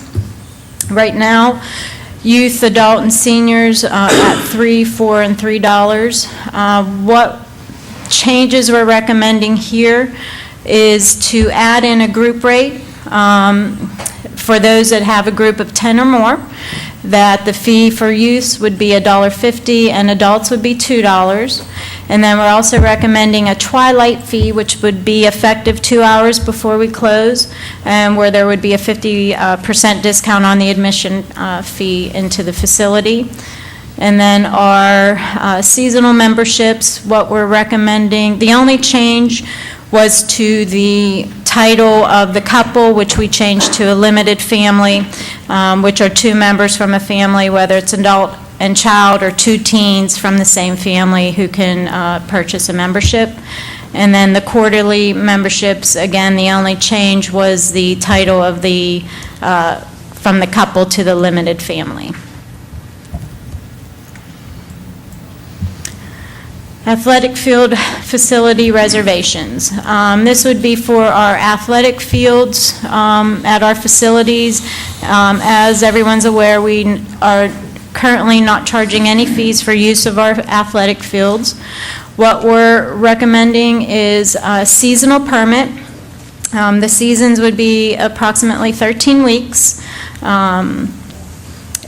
And for soccer, it would be $40 per team, which includes a one-time per week field lining, and then the scoreboard equipment deposit, or the scoreboard equipment would be included in that, so they would be able to use that scoreboard. And then for the baseball would be $13 per team. And that is a change from the presentation that I showed you all last Tuesday. I had a gross error in the calculation in the number of teams that baseball actually has playing. So that was my mistake, so that's a correction to that calculation. What was it before? 40. It's 40. Yeah. And like I said, I totally miscalculated the number of teams they had. And then if there's any additional or special type of field lining that they would request, and this could be, we line the fields, for soccer, it would probably happen the most, but, you line the field as a full-size field, and then there's a request to go back and reline it for 2 smaller fields. There would be an additional charge for that field lining. And then the field lights, we're looking at a $10 per field per hour, and then the scoreboard, $10 per reservation. And just to reiterate with the field lights, it's more of a fee to encourage our organizations to call and let us know when they're not going to be out there using the field, so we can actually have those lights turned off if there's nobody out there using it. So, and I do want to state again that the teams have been over the past year, actually a lot better at calling and letting us know when they don't have anybody out there, and we could go ahead and shut off the lights. So. And then for our tournaments, we're looking at a deposit, $250 per day. And for those multiple day deposit or tournaments, that deposit would just roll over to the next day, so they wouldn't pay that for each day. For the field reservation, if they have one field, it would be $110 per field per day. 2 fields would be $85 per field per day, and 3 or more fields would be $60 per field per day. It includes the field prep and lining, trash pickup, restroom cleaning, and restocking. The scoreboard, there is an equipment deposit fee of $50.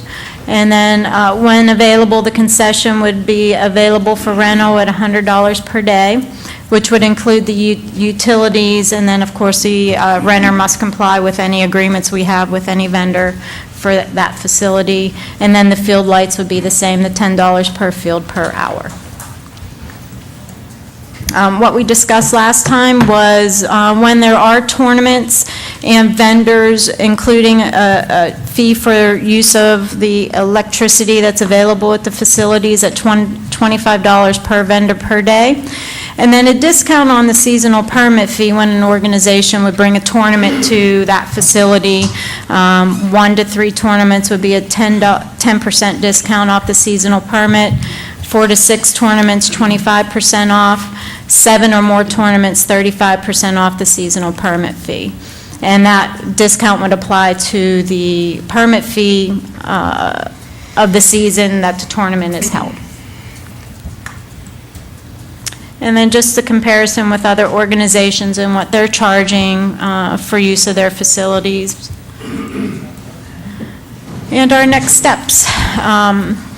The presentation this evening, and then incorporate any recommendations from City Council into the fee resolution, and then implement it upon approval. And that Thank you very concludes much. my presentation. Rather comprehensive. Council questions? Mr. Meeker. Oh, okay. Luann, when we first saw this at the workshop, we discussed some issues about lighting. Yes. And just a second, I'm pulling up the notes from that.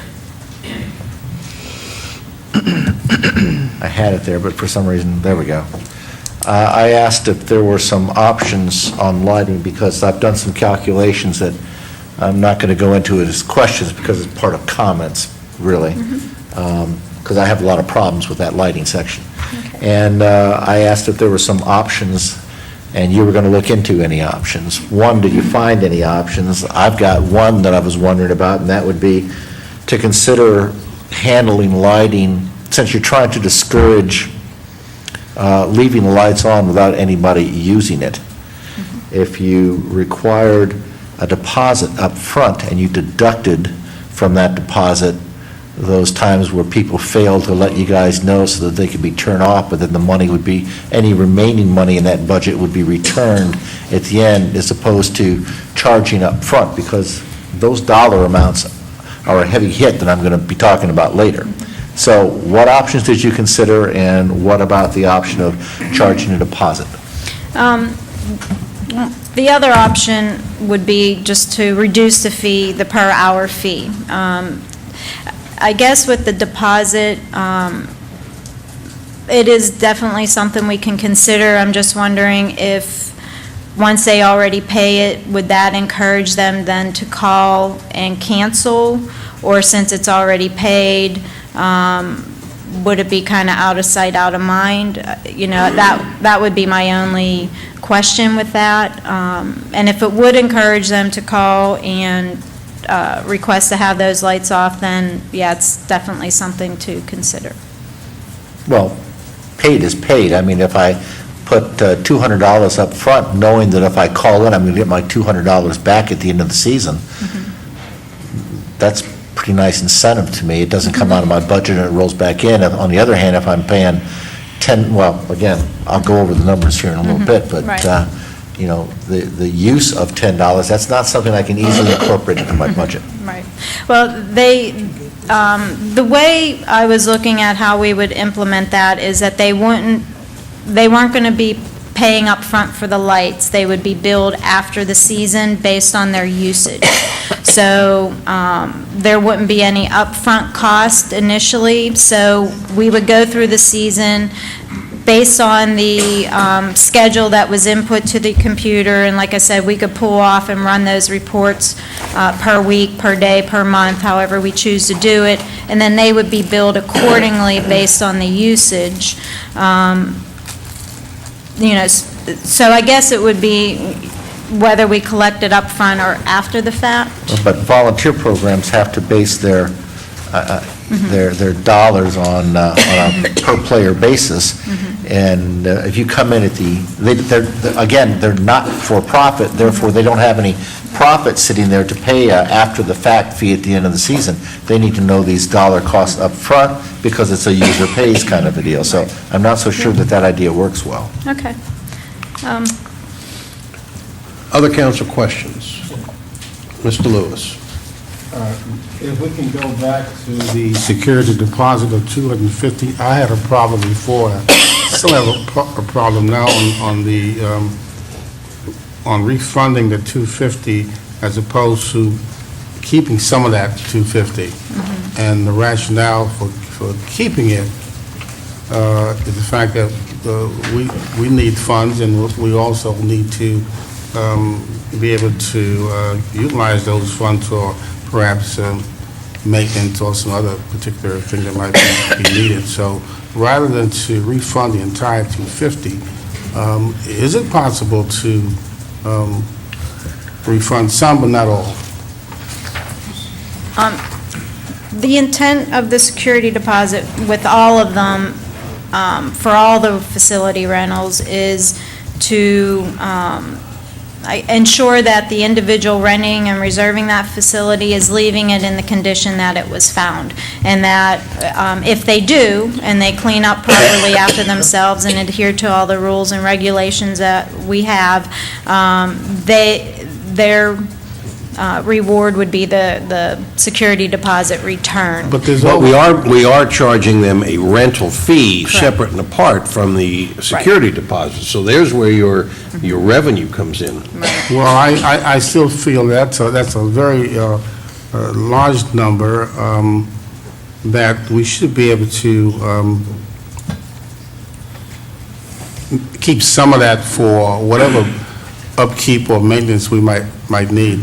I'm not saying that the rental covers everything, but there's always wear and tear that's not covered. So I just have a question on that. Okay. Looking at the lighting situation that Frank was talking about, that needs some serious consideration because, as Frank said, nonprofits do not have any money to pay at the end. So they need to know up front just what their cost will be. So maybe some more thinking should go into that. Okay. And then on the hourly rate, if you go back to community center, I just need a little clarification on the community center. Could you? The, could, the $5 at the bottom. okay. It applies to hours 3 and beyond. Now, the hourly rate is for the first 3 hours, that's $15. The First 2 hours. first 2 hours are $15, and then each hour for hours 3 and after is $5 per hour. So if you rent for 4 hours, you pay $40 total. $15 for the first 2, 5 for each additional. Okay, and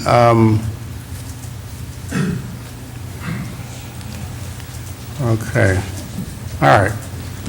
I just had to. Mr. Right. Mr. Mormon. Yes, Luann, on Fruta Zamba, Yes. you said $150 for the reservation, 2 hours, 3 guards, maximum attendance 105. Then you say additional staff fee 25. If your 150 is going to cover your maximum attendance of 105, what's the additional staff cost for?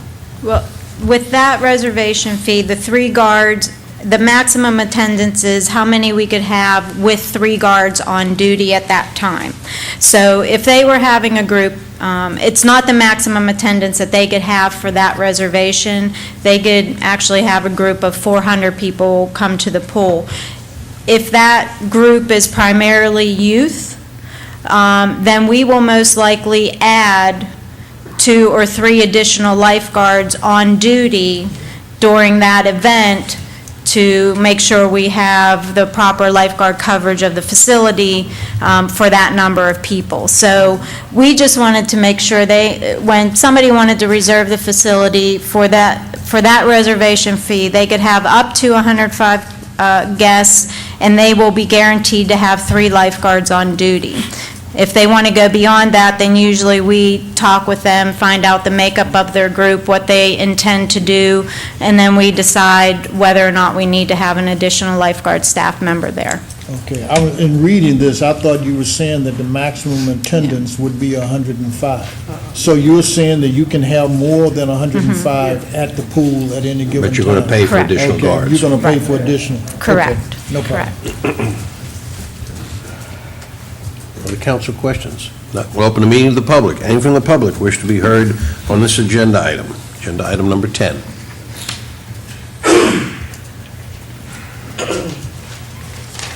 Good evening. Fred Lewis, Palm Coast. Palm Coast League has been here 12 years for the children of Flagler County. We have 500 to 700 children a year. We have never turned a child away for monetary reasons. We have 50 to 70 teams who play anywhere from 500 to 700 games. 25 to 30% are single-family parents, mostly moms. We have never taken or asked for money from the city, the county, or anyone else. We have 150 to 175 volunteers who keep these kids active and off the streets. We pay no one. They are all volunteers. Managers, coaches, board members, even umpires. We have costs for player and liability insurance, equipment, and uniforms. Registration fee is $55 per year, fall and spring. Teams play approximately 30 games each, a little less than $2 a game. 70 teams times these costs are thousands of dollars to us. We need sponsors to get that money in hand, and that's getting tougher and tougher.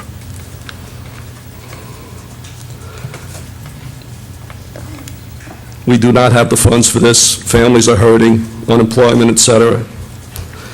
You need to get out and talk to these young parents who are struggling. Let's understand the difference between a league and teams. For a team, 13 players to raise $40 is no big deal. Bunch of guys playing softball, $3 a man, not a problem. For a league with 70 teams, it's thousands. Some of these teams are called travel teams. Registration fees sometimes $300, with travel costs easily in thousands. Most families can't afford that. Fees for tournaments are fine, but realize only about 5% of them are Flagler County kids.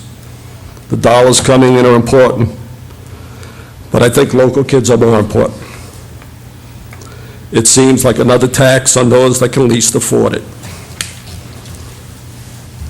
As it comes to teams, just to give you an example, if we have a team of 13 to 15-year-olds, we've got 14 big boys.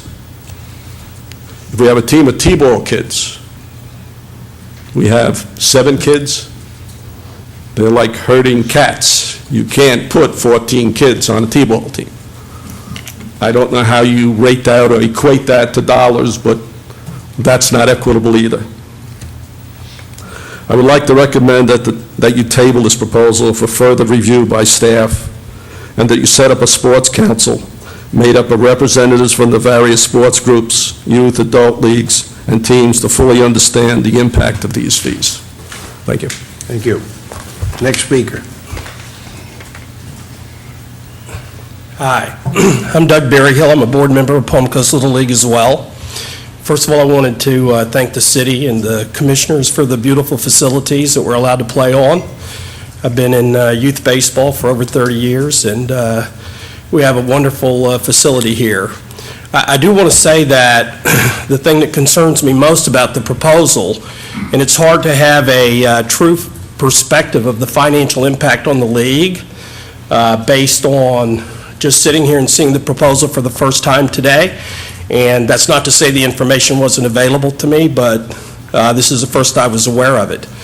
But the light structure, the fees for the use of the lights, I think would put a significant burden on the funds of the league.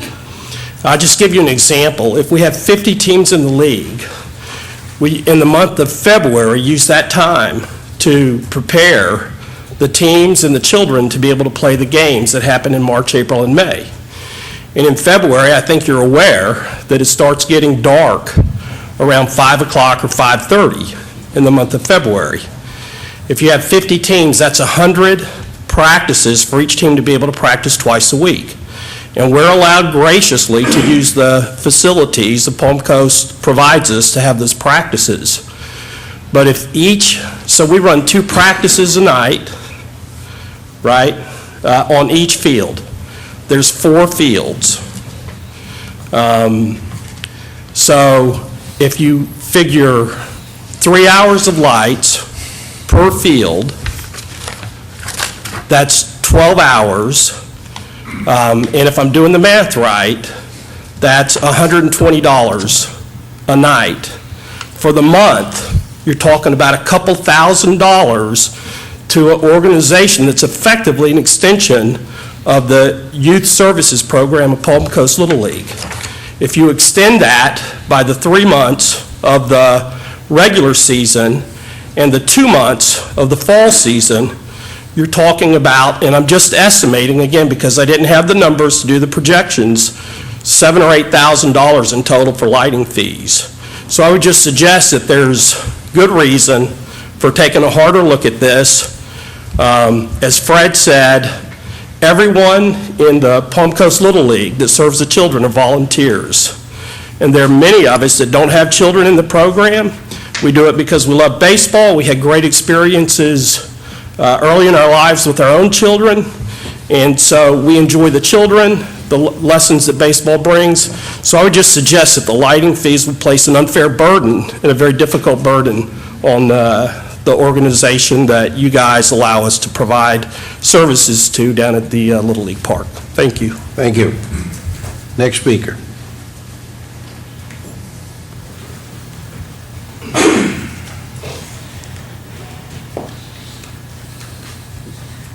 Thank you for your time. My name is Wesley Arnold. I'm also a board member with PCLL. Two factors I think we need to hit on that we kind of shuffled through, and that's after the fact deposit. It would severely impact us based on the season, which was just mentioned, based on the lighting, and tournament play. Now, we're District 19, and when it comes to the tournaments, you don't always play on your fields. So if we're playing, we own or borrow the fields, when the other teams within our district go to tournament, we might have to provide fields, umpires, concessions, and our players aren't even here.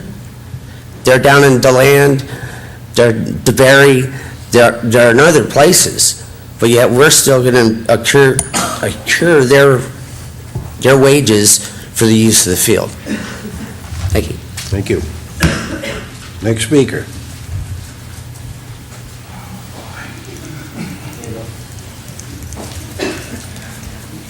How you doing?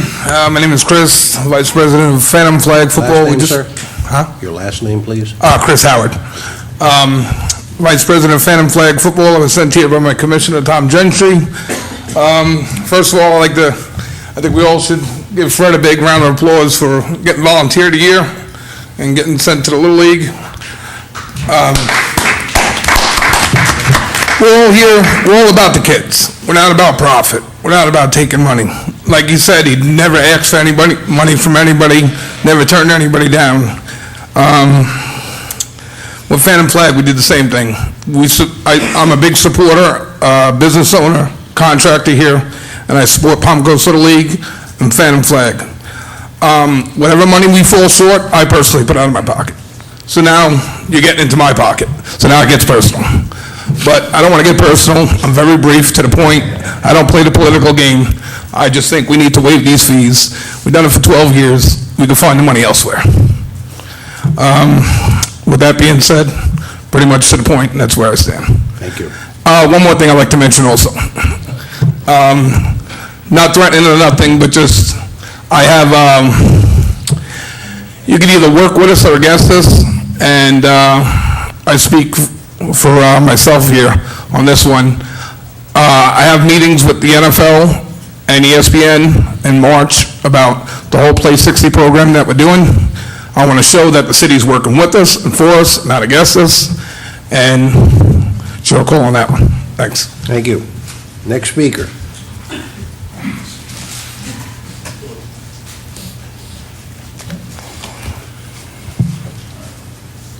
Hi, I'm Beth Peets, Palm Coast. I have two things. The one is, I just have a question about the seasons. Being, my children play baseball, and we're with the NFL flag, or the Phantom Flag and PCLL. But with the seasons, they don't always coincide. As far as with Palm Coast Little League, we start in March, we don't end till June. And then, of course, goes the All-Stars and everything.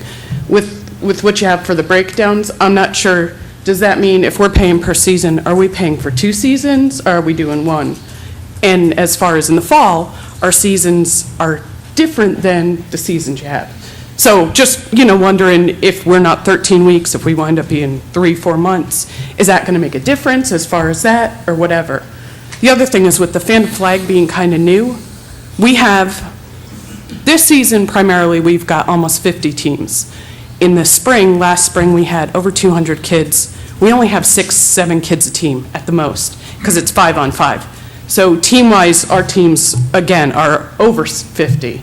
So do we go with the soccer, with the $40, or do we do the 13? In the same thing, it is an enormous expense to us, to the parents, all that. It's a lot. You're talking about a few $1,000s per season for not-for-profit agencies that just, they can't come up with that extra money.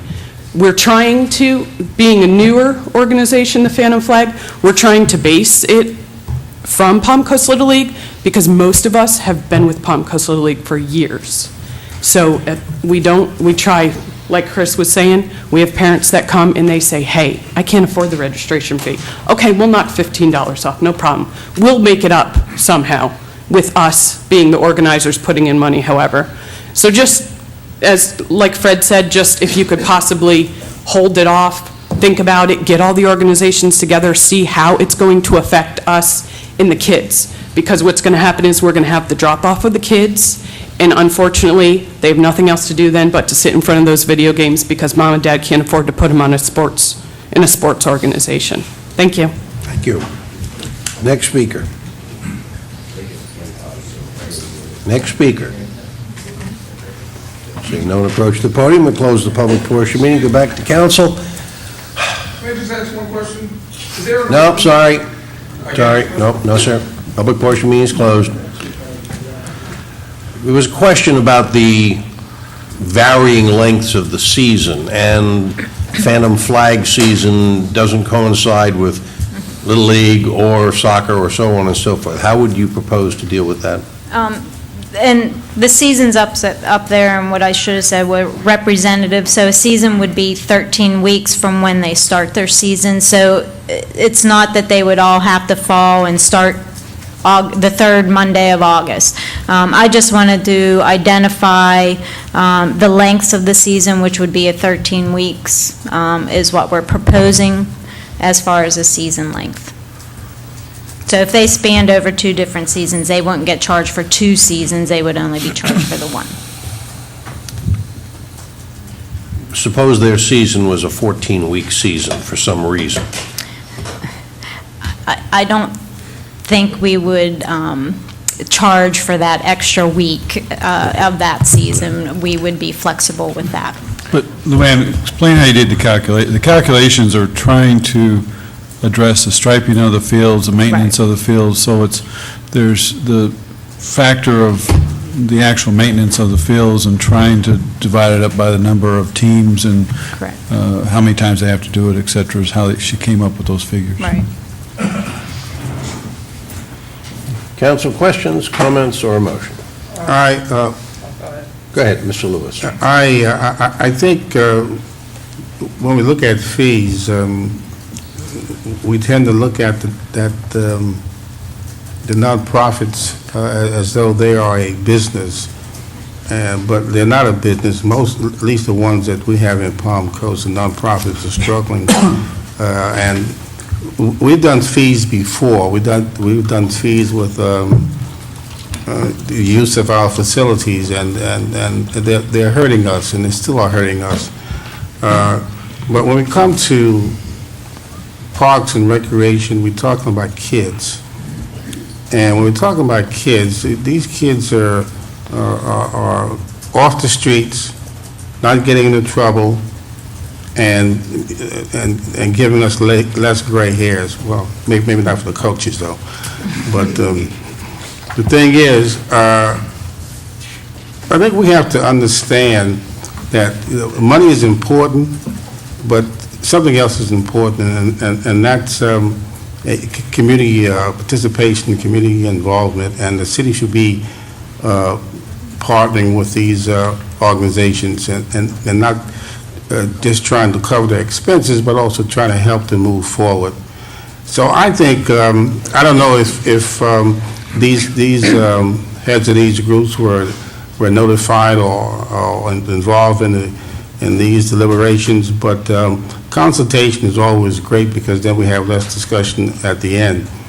I'm having some problems right now listening to some of the people talk and having participated in Little League and Pop Warner and all that stuff, and I know what it is. Volunteers giving their time.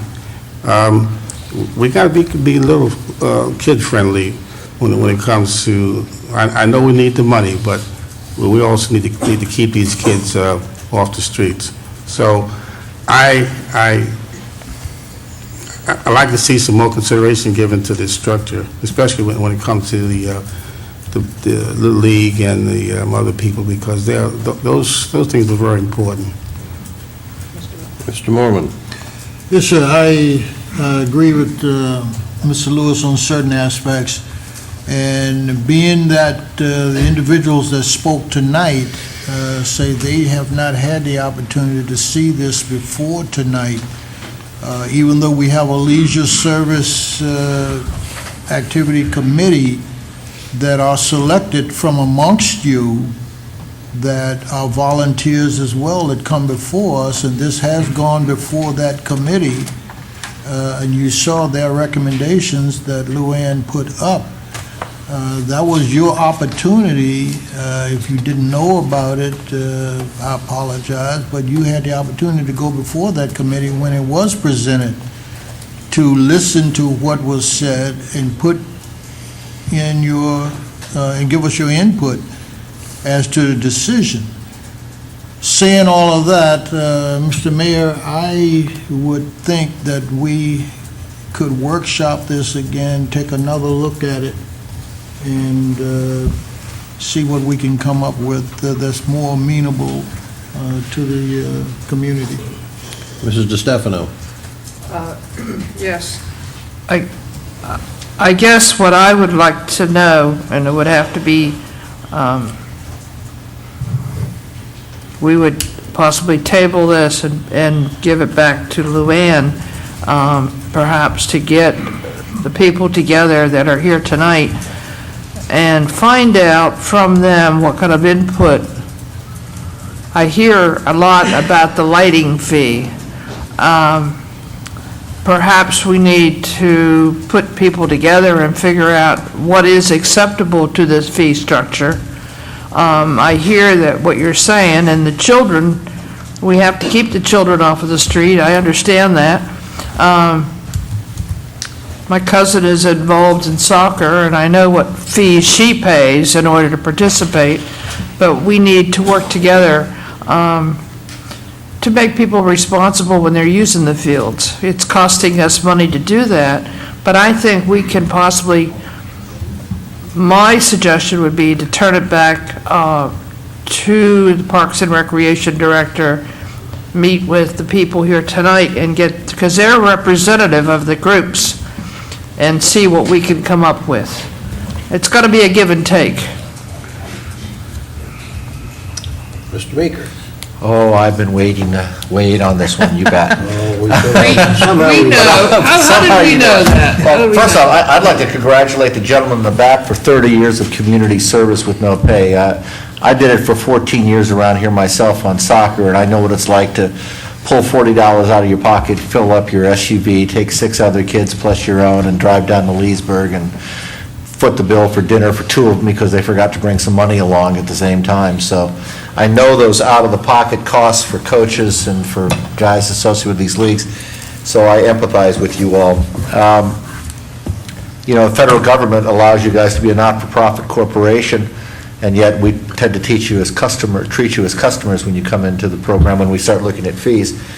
And I did some, well, I'm concerned that we're pricing not only smaller clubs out of the market, but smaller teams out of the market, because as the lady mentioned, there's a big difference between having a Phantom football team with 5 or 6 players and that team paying a per team cost and $2 per or $10 per hour for lights, and another team, like in soccer, I might have 15 or 16 players on the field at that time paying a registration fee for the season and $10 per hour to use the same amount of fields. That's a huge hit in the long term, and I did some, you know, back of the napkin kind of calculations to see what the impact would be for soccer, because my experience is in soccer, but I'm sure it's very similar for baseball, and I'm sure it's also very similar for lacrosse. So if you take a tournament that was held recently in town that had 14 teams, they pay $700 in insurance, they got $500 in marketing costs, they have $1,600 in referee costs, referee assigner fees are $300. Those are locked-in fees that happen regardless. And in the old days, under the old program, we would charge another $150 and you know, to allow that tournament to happen. But under the new program, on top of those locked-in costs, I now add a $250 security deposit. I get it back, I understand, but I still got to pay it up front, so it's got to come from somewhere.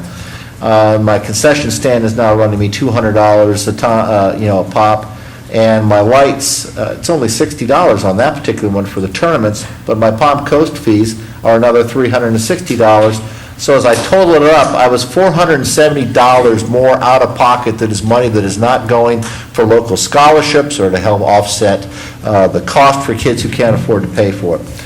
When it comes to the seasonal cost for the league, I estimated the team cost at roughly $3,000 under the old system. Under the new system, I still got $3,000 in costs. That's registration fees, referee fees, players' insurance, tournament fees, uniforms, that type of stuff. But for lights, I now have a seasonal permit of $40 per team. I got lights that are going to run me either $480 or $640 per team, depending upon the number of hours, the number of weeks that the program goes on. That just increased my cost per player from anywhere from $32 to $46 per player. And that's assuming that I got 15 players. If I got 5 players like that team, I haven't done the math on that. The costs are obviously much greater. There is some built-in inequity because the size of the team, and there's also inequities between larger clubs that can distribute these costs versus smaller clubs that cannot distribute these costs as equally. I have a real problem with this. I'd just rather not be charging, period, for this kind of stuff. I placed a phone call to Kevin McGovern at U.S. Club Soccer, and I said, what's our likelihood of getting the nationals here, or one of the regional things here? And he says, how much are your fees? And I discussed with him these fees, and he says, we've been talking to Melbourne. You know, Melbourne are willing to give us the entire facility to bring the whole tournament down there and not charge us a dime. So I'm concerned that in taking this approach, we're doing the same thing that we did to parades. We pushed parades down to town center, right? And how many parades do we have now? Not many. So we put these kind of impacts on teams. We're impacting families. We're impacting kids. I am not in favor of this at all. Other council questions, comments, or a motion? I'd like to make a motion that we send this back for further review and discussion with the participating groups. The entire fee structure, or just the portion relating to team usage? In other words, you've got coverages on the community center, you've got pavilion usage, you've got swimming pool usage. Yeah, right. You want all of that? Well, they can take the entire package back and look at it, but they know where to have problems, and I'm sure they can work those problems through. Mr. Lewis? Is that a motion? Can I modify your motion for just a minute? One of the gentlemen... Well, first of all, oh, okay. we need a second to the motion. I'll second the motion for discussion purposes. Okay. Mr. Meeker. One of the gentlemen mentioned an interesting thing, and that would be like kind of like an athletic commission. I think part of the problem of this is that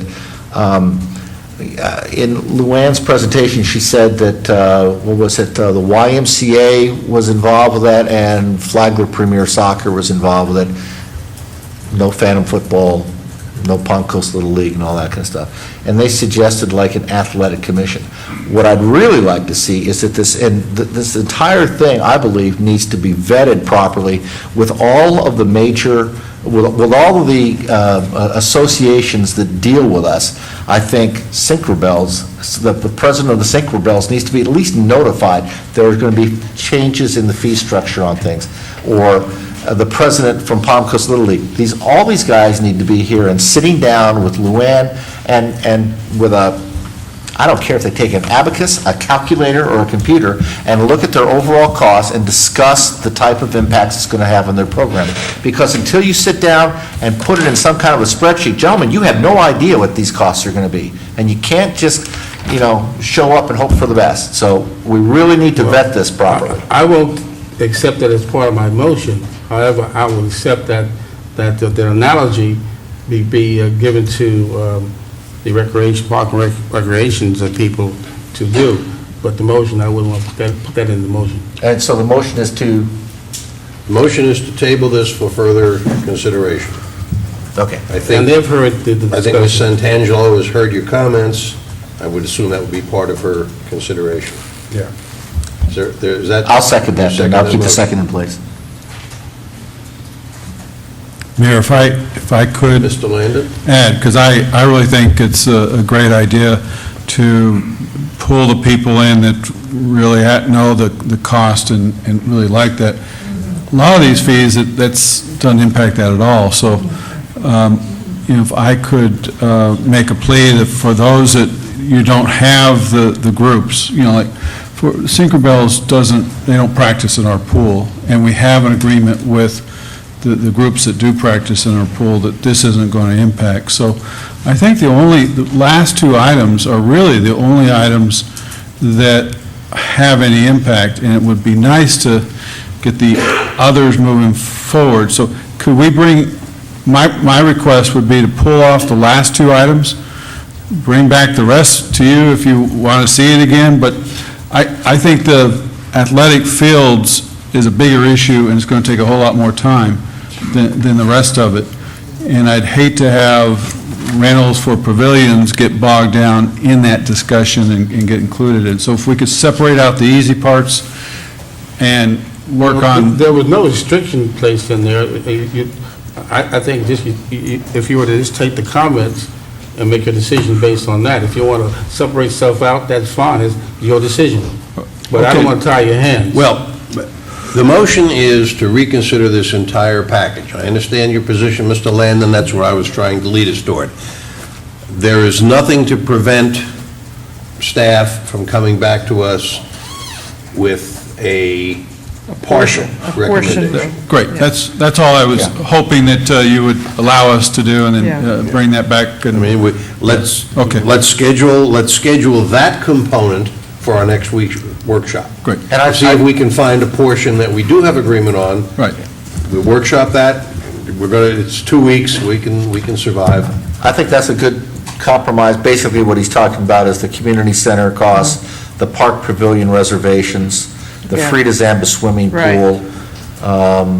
It's the fields that are... And the rest of it, from athletic facility on down, is where we've got the problems. Okay. Well, we'll bring it. I'm not... I'm just trying to separate them out. Excuse me. There is a motion and a second to table this entire discussion.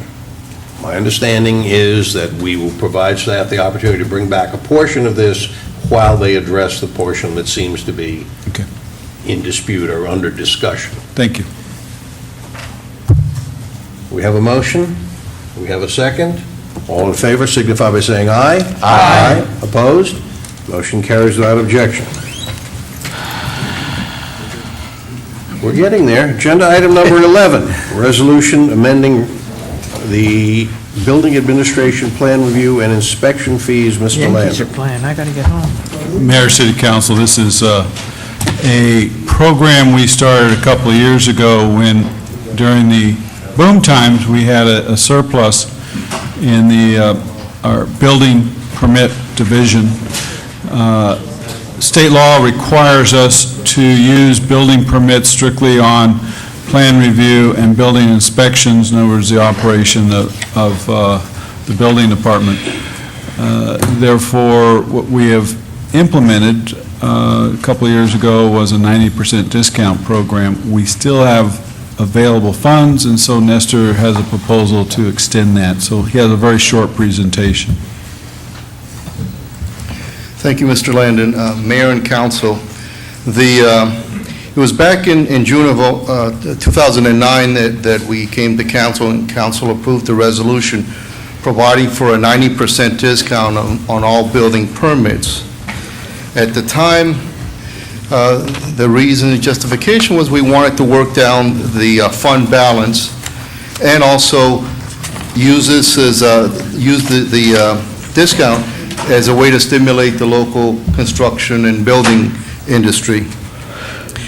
Since that time, June of 2009, applicants includes homeowners, business owners, contractors, subcontractors.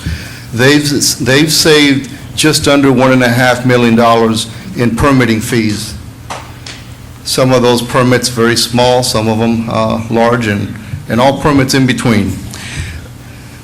At this time, as we're looking forward to looking at this fee resolution sunsetting or the discount sunsetting, we would encourage folks, at its current pace, it's going to sunset at the end of this year. If council adopts our proposal, we look to extend it at least another year, and we would definitely encourage all of those applicant types, homeowners, business owners, to come and take advantage of this 90% discount in fees. It adds up, it's substantial dollars. Those are dollars that would put back into the industry.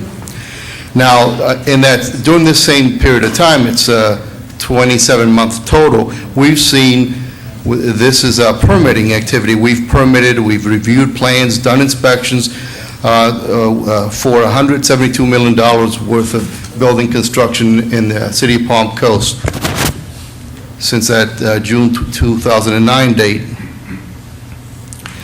And we're here because this fee discount program will sunset January of 2012.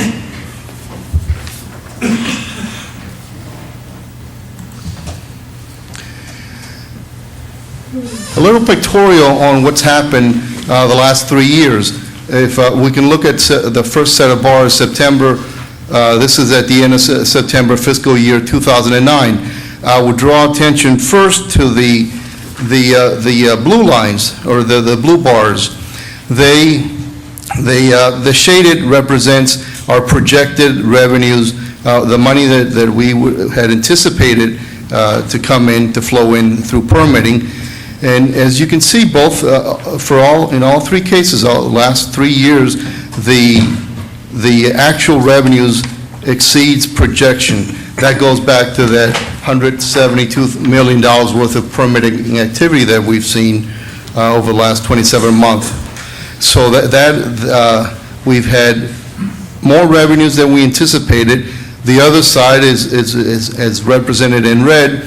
The actual costs, departmental divisional costs, compared to the projected expenditures. You can see that expenditures have been brought down roughly about $400,000 since September of '09. As we look at how this fund balance breaks up, you see the yellow, and especially to the far right, where the yellow works its way down, and this is what we had projected. We had projected that at the very far right, September 30th, at the end of this fiscal year of 2011, that we would have approximately $200,000 that would carry us through the next 3 months to the end of December of this year. What has happened is, as a result of reduced expenditures and more revenue than we even had anticipated, we have a larger balance than expected, and that's why we're proposing that we extend this fee reduction program for an extended period of time. Now, last time at the workshop, we had a good discussion, and council had suggested that perhaps the trigger should not be a timeline or a date specific, but instead our goal is to bring this fund to approximately $2 million. So what's new from the workshop is in the resolution itself, where we install the sunset as $2,200,000, at which time we go below that amount. We would give a 60-day notice that 60 days from that time, the permit fee discount program would sunset, and we would go back to the fee structure as is in our resolution. Council, this is all that I have in the way of presentation. Council questions? I have one.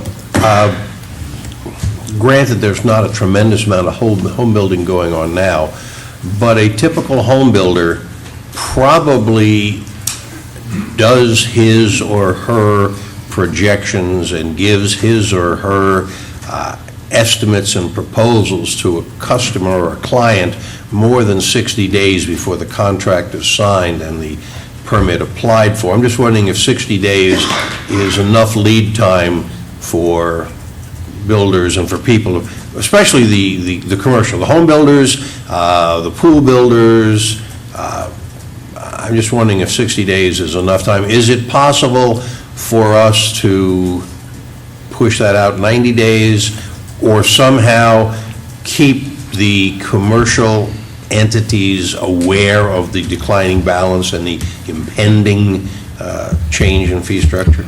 Mayor, we could. We know at which rate we're using the fund and bringing down the fund balance. So, yes, it could be 2 months, it could be more than 2 months. Also, what we would like to do and continue doing is putting this in front of folks. This is a great economic development tool, and I know that we try to get the word out. We really want to use every means to continue to get the word out, to have folks know that time is limited, almost like supplies are limited. While supplies last, this will be... Just don't make it sound like one of these car advertisements. It can't help it. This weekend only. Yes, yes, very doable. We could do a 90-day notice, wouldn't hurt at all. We'd modify, instead of 2.2, we'd say $2.3 million, and give 90 days notice. That wouldn't hurt at all. I prefer that. Sure. Are there other council questions? If not, open the meeting to the public, and from the public wish to be heard on this agenda item. Good evening, Mayor, City Council. I want to start by thanking staff for addressing this before the sunset to make sure we continue this. And I wanted to point out a couple things that Nestor already touched on. $1.5 million saved by the residents and businesses of Palm Coast since June of 2009 on building permits. That's a really good number. Also, the 90 days, Mr. Mayor, I think is a good idea, because you can be talking to your client further out than that, and so I think that would be helpful as well. So I ask that you do approve this. Thank you. Question for you, Mr. Di Lorenzo. Yes. Pool builders, are they part of the Home Builders Association? Yes. So if we kept the Home Builders Association apprised of the declining balance and the trend line and the slope of that line, you could make your members aware of, okay. Yeah, absolutely. And I think on a pool, with this program, you save about $225. Yeah, that could be the difference between getting the job and not getting the job. That's right, yeah. And, we report the number to our Government Affairs Committee, but we could easily report it to our entire membership as it declines, yeah. And so keep them aware. Appreciate that. Thank you. Okay. Next speaker. Seeing no one approach the podium, we'll close the public portion meeting, go back to council. Additional questions, comments, or a motion on agenda item number 11? I'll motion to approve the agenda item. Second. Mr. Reichman, I have a question, sir. Section 3. Yeah, we'll need to change that from 60 to 90 days. Should that motion be done to change Section 3? Yes, that's correct, Councilmember. As amended. To be 2.3 million for 90 days as suggested, is that what we're? I'd be comfortable with that.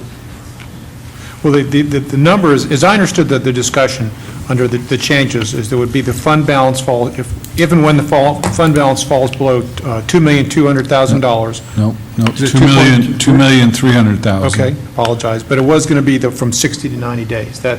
Right. So you have the two triggers. You have the 2.3 or the 90 days, whichever comes first. But with the understanding that the professional organizations will keep their customers, keep their members apprised of the imminence of this. That's motion, Frank? Yes, that's fine. Moved and seconded. All those in favor of the motion as amended, or the resolution as amended, signify by saying aye. Aye. Opposed? Motion carries without objection. This brings us to the consent agenda, items 12 through 15. Does anyone wish to remove any of the items from the consent agenda? Hearing none, is there a motion to approve the consent agenda as presented? So moved. Is there a second? Second. Moved and seconded. All in favor signify by saying aye. Aye. Opposed? Motion carries without objection. Now we come to the public participation portion of the meeting. Anyone from the public wish to be heard on any item not on today's agenda? Mr. Full, this is the opportunity you've been waiting for. And by the way, Mr. Fuller, are these your keys? No, they're mine. I don't know, what are you driving now? It's hard to tell. I'm driving a Honda. A Honda, yes. Pretty nice car. I'll take it. I didn't want to go home and leave you without transportation. Well, let me just say that I bought this thing because I saw it in the New York Times, and it was published in Oregon, of course, but it was published in a number of places. I picked up a copy in New York when I was up there visiting neighbors, old neighbors. And what they're telling me is that if you can find a way to get kids to take bicycles and to walk, that you have made a major financial advantage for the community. You have saved a lot of lives by doing that.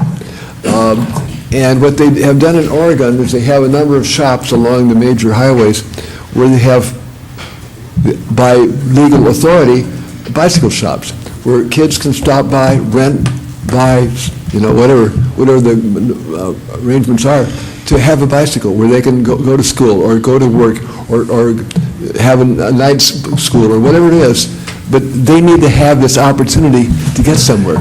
And if mommy can't drive you, they can't get there.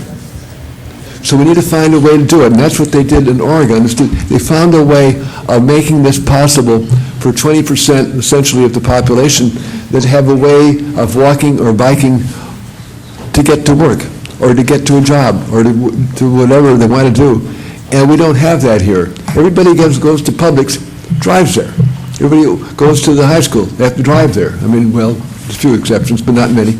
And so I think that it's an opportunity for people who are concerned about the kids and their parents and the kinds of schools we want to have. We need to have things like this. We need to have places where kids can rent a bike for a day or whatever, and have that kind of opportunity, because in Oregon, which is not anything different than us, like so they have the same kind of problems of cost and time and money and all that, and they're doing it. And I thought that I hadn't read that, although my family lives there, and they talk about it, but they live way out in the outskirts of Oregon, so it's really not applicable. It's way up halfway up the mountain. But for most of them, it's a big thing. And if you're in downtown Oregon, it isn't like downtown New York or downtown here. They have people all over the place on bicycles, and we don't do it here. The bicycles that you see here are kind of rare, and the older people don't have them. Or don't use them, or whatever it is. So I thought it was an opportunity to find a way to extend our muscles and get people that age and that condition to participate. And it isn't just good for them, it brings the family in. Because if the kids next door have a bicycle, the kids just down the street will want to have a bicycle.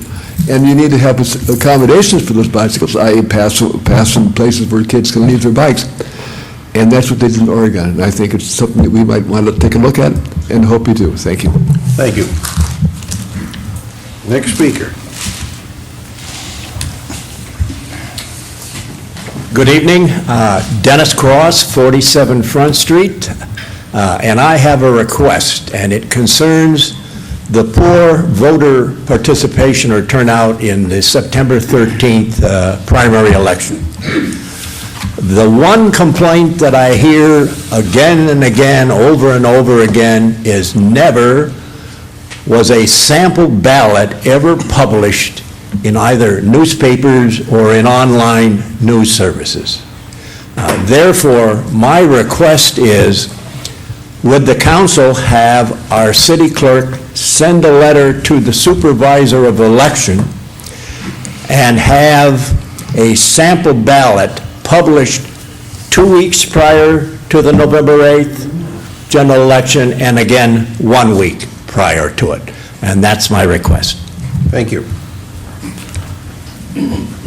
Next speaker. Jack Cowell, Palm Coast. A while back, Mr. Lewis, you brought up the fact about these trucks in Walmarts, and I haven't seen anything different. So I was just wondering if anything was done about it, or if we can do anything about it, or anything else. Thank you. Next speaker. Louis McCarthy, Palm Coast. Belterre East, Belterre, Whiteview Parkway, going east of Belterre.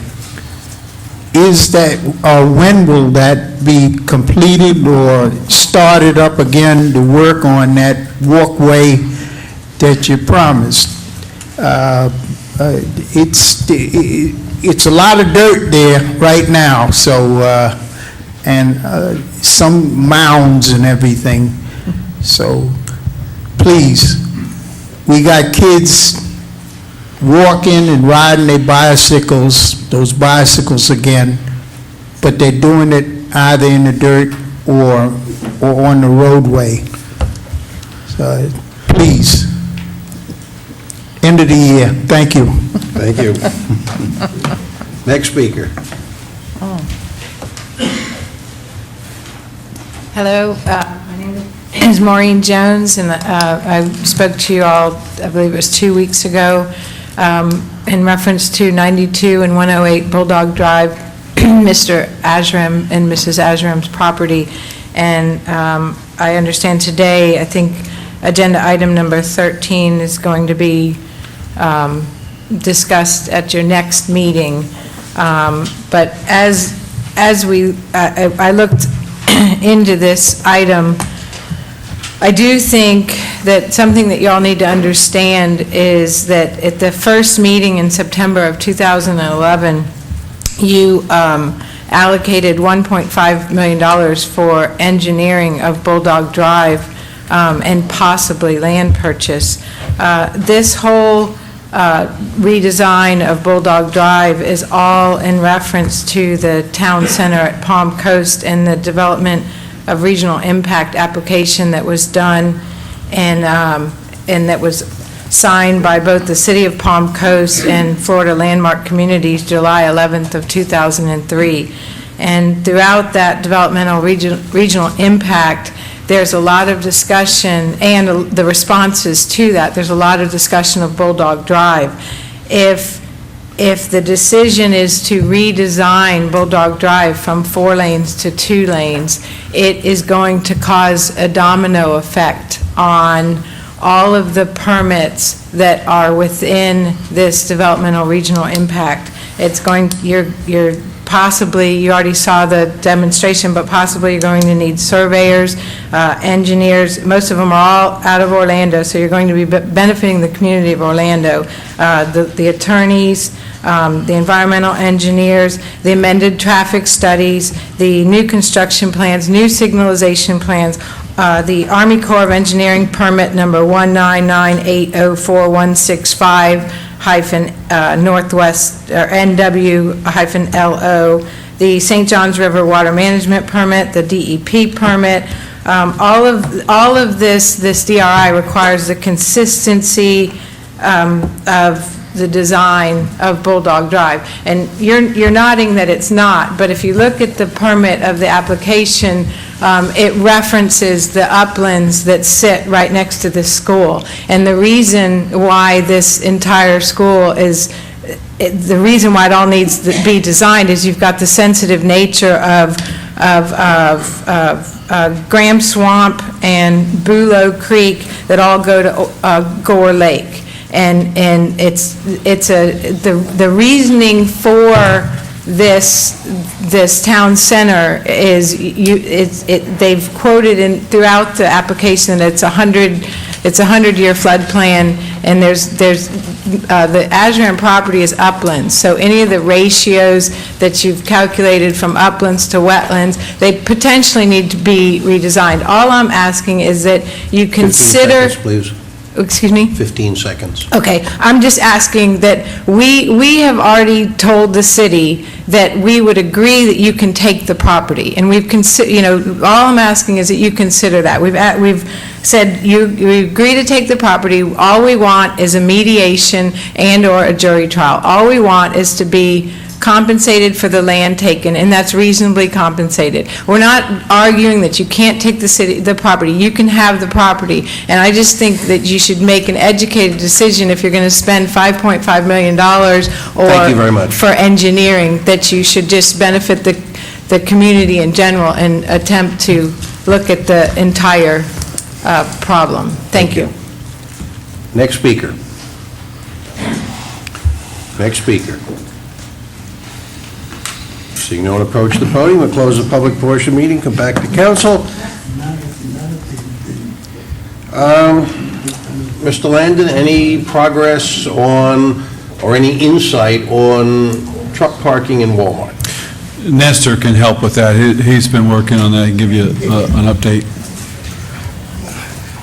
Yes, Mayor. We've had meetings. It just so happens that one of the locations was Walmart.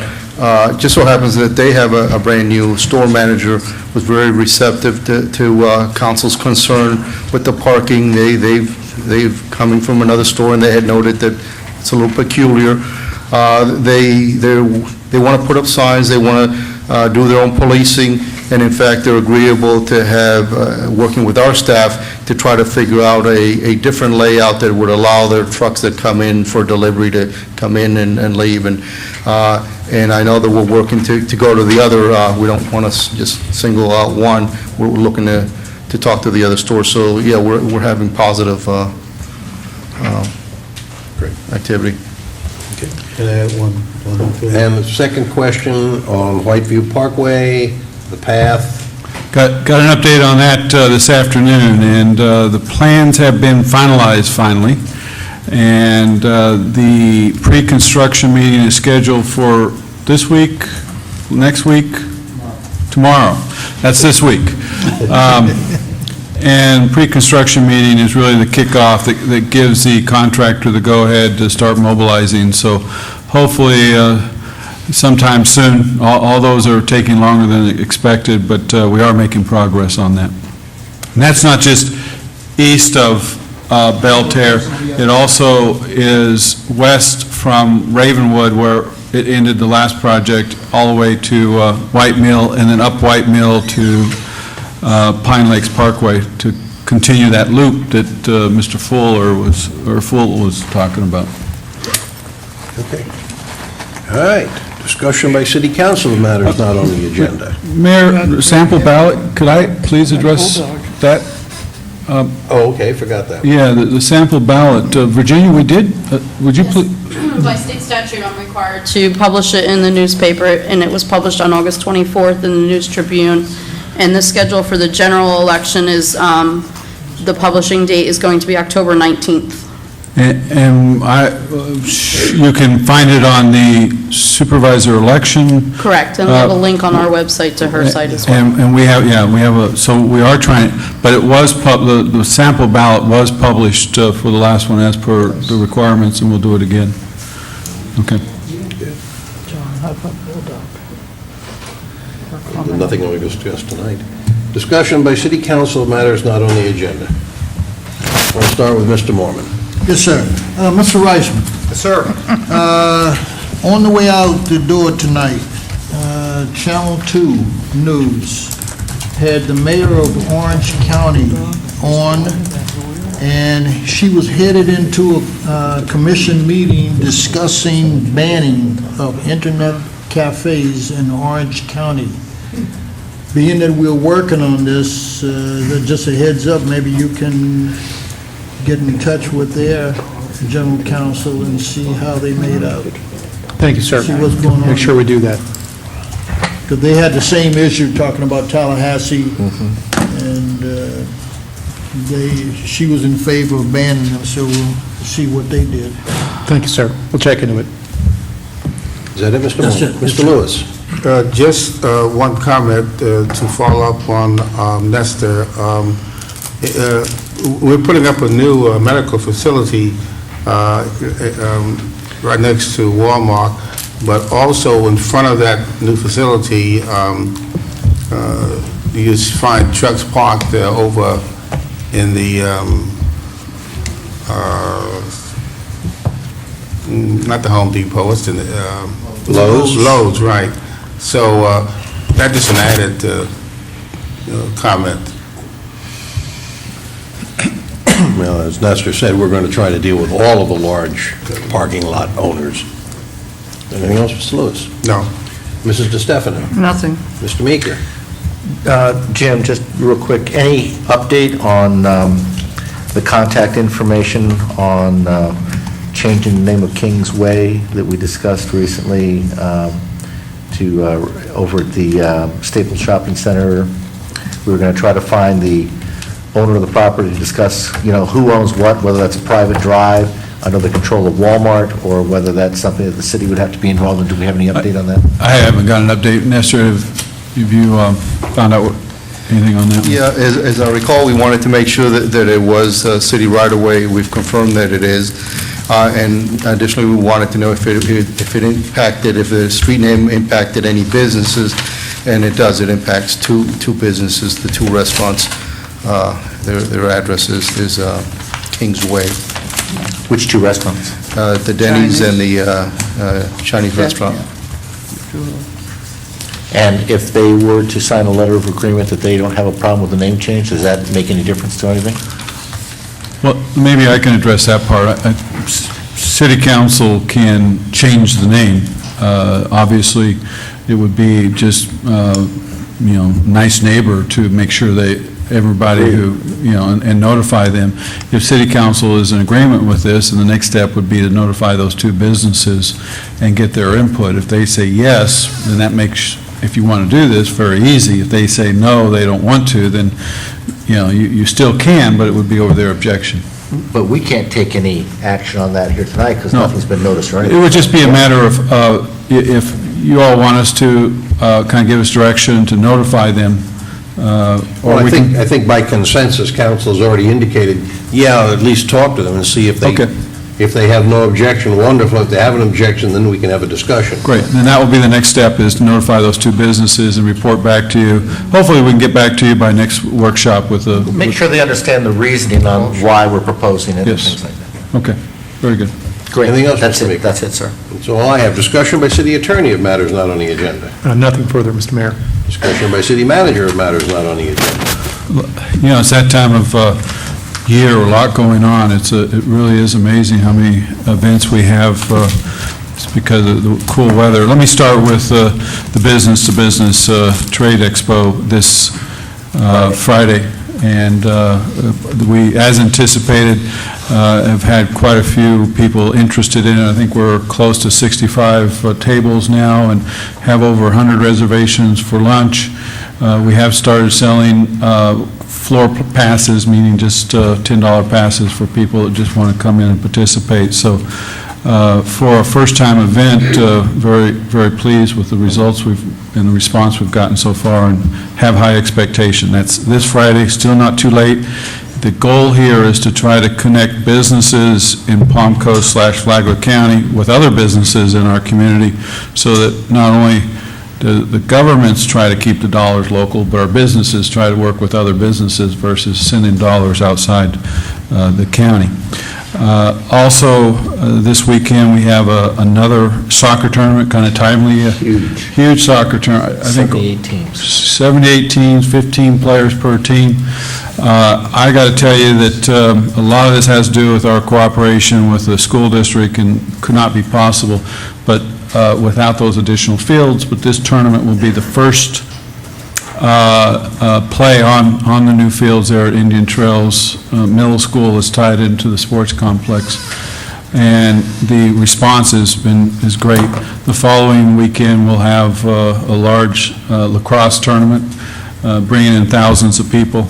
Of course, my soccer mom event is my granddaughter, who is a gymnast, and we had our first gymnastics meet here Saturday, and that was way cool to have a 10-minute ride home. So I think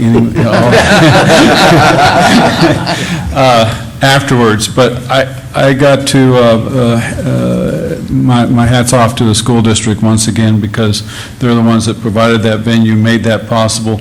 The teams that did come, had about 250 gymnasts here compete, And they were all very excited, and Palm Coast Gymnastics were very pleased, and all the parents and everything, so that was another good event.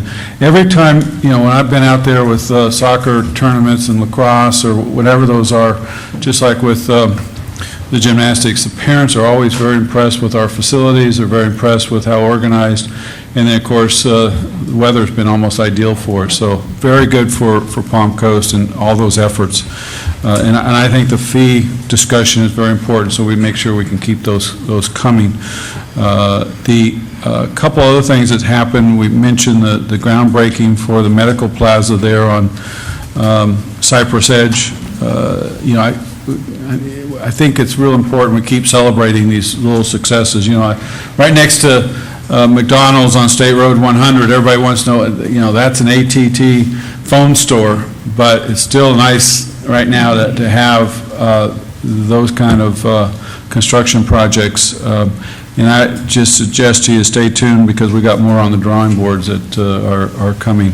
Also nice to see a manufacturer, an innovative, one of those small entrepreneurs in Backtech, the motorbike stand, the Baxter family that opened that up on Hardgrove Grade, and the ribbon cutting, and so just have to keep talking more and more about all these positive things, because I think that's really what drives the future, is if we can try to keep that momentum.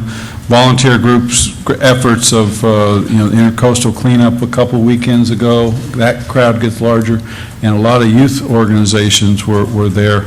And then one last big thank you to Parkview Baptist Church. They actually have been going in the community and putting on appreciation breakfasts.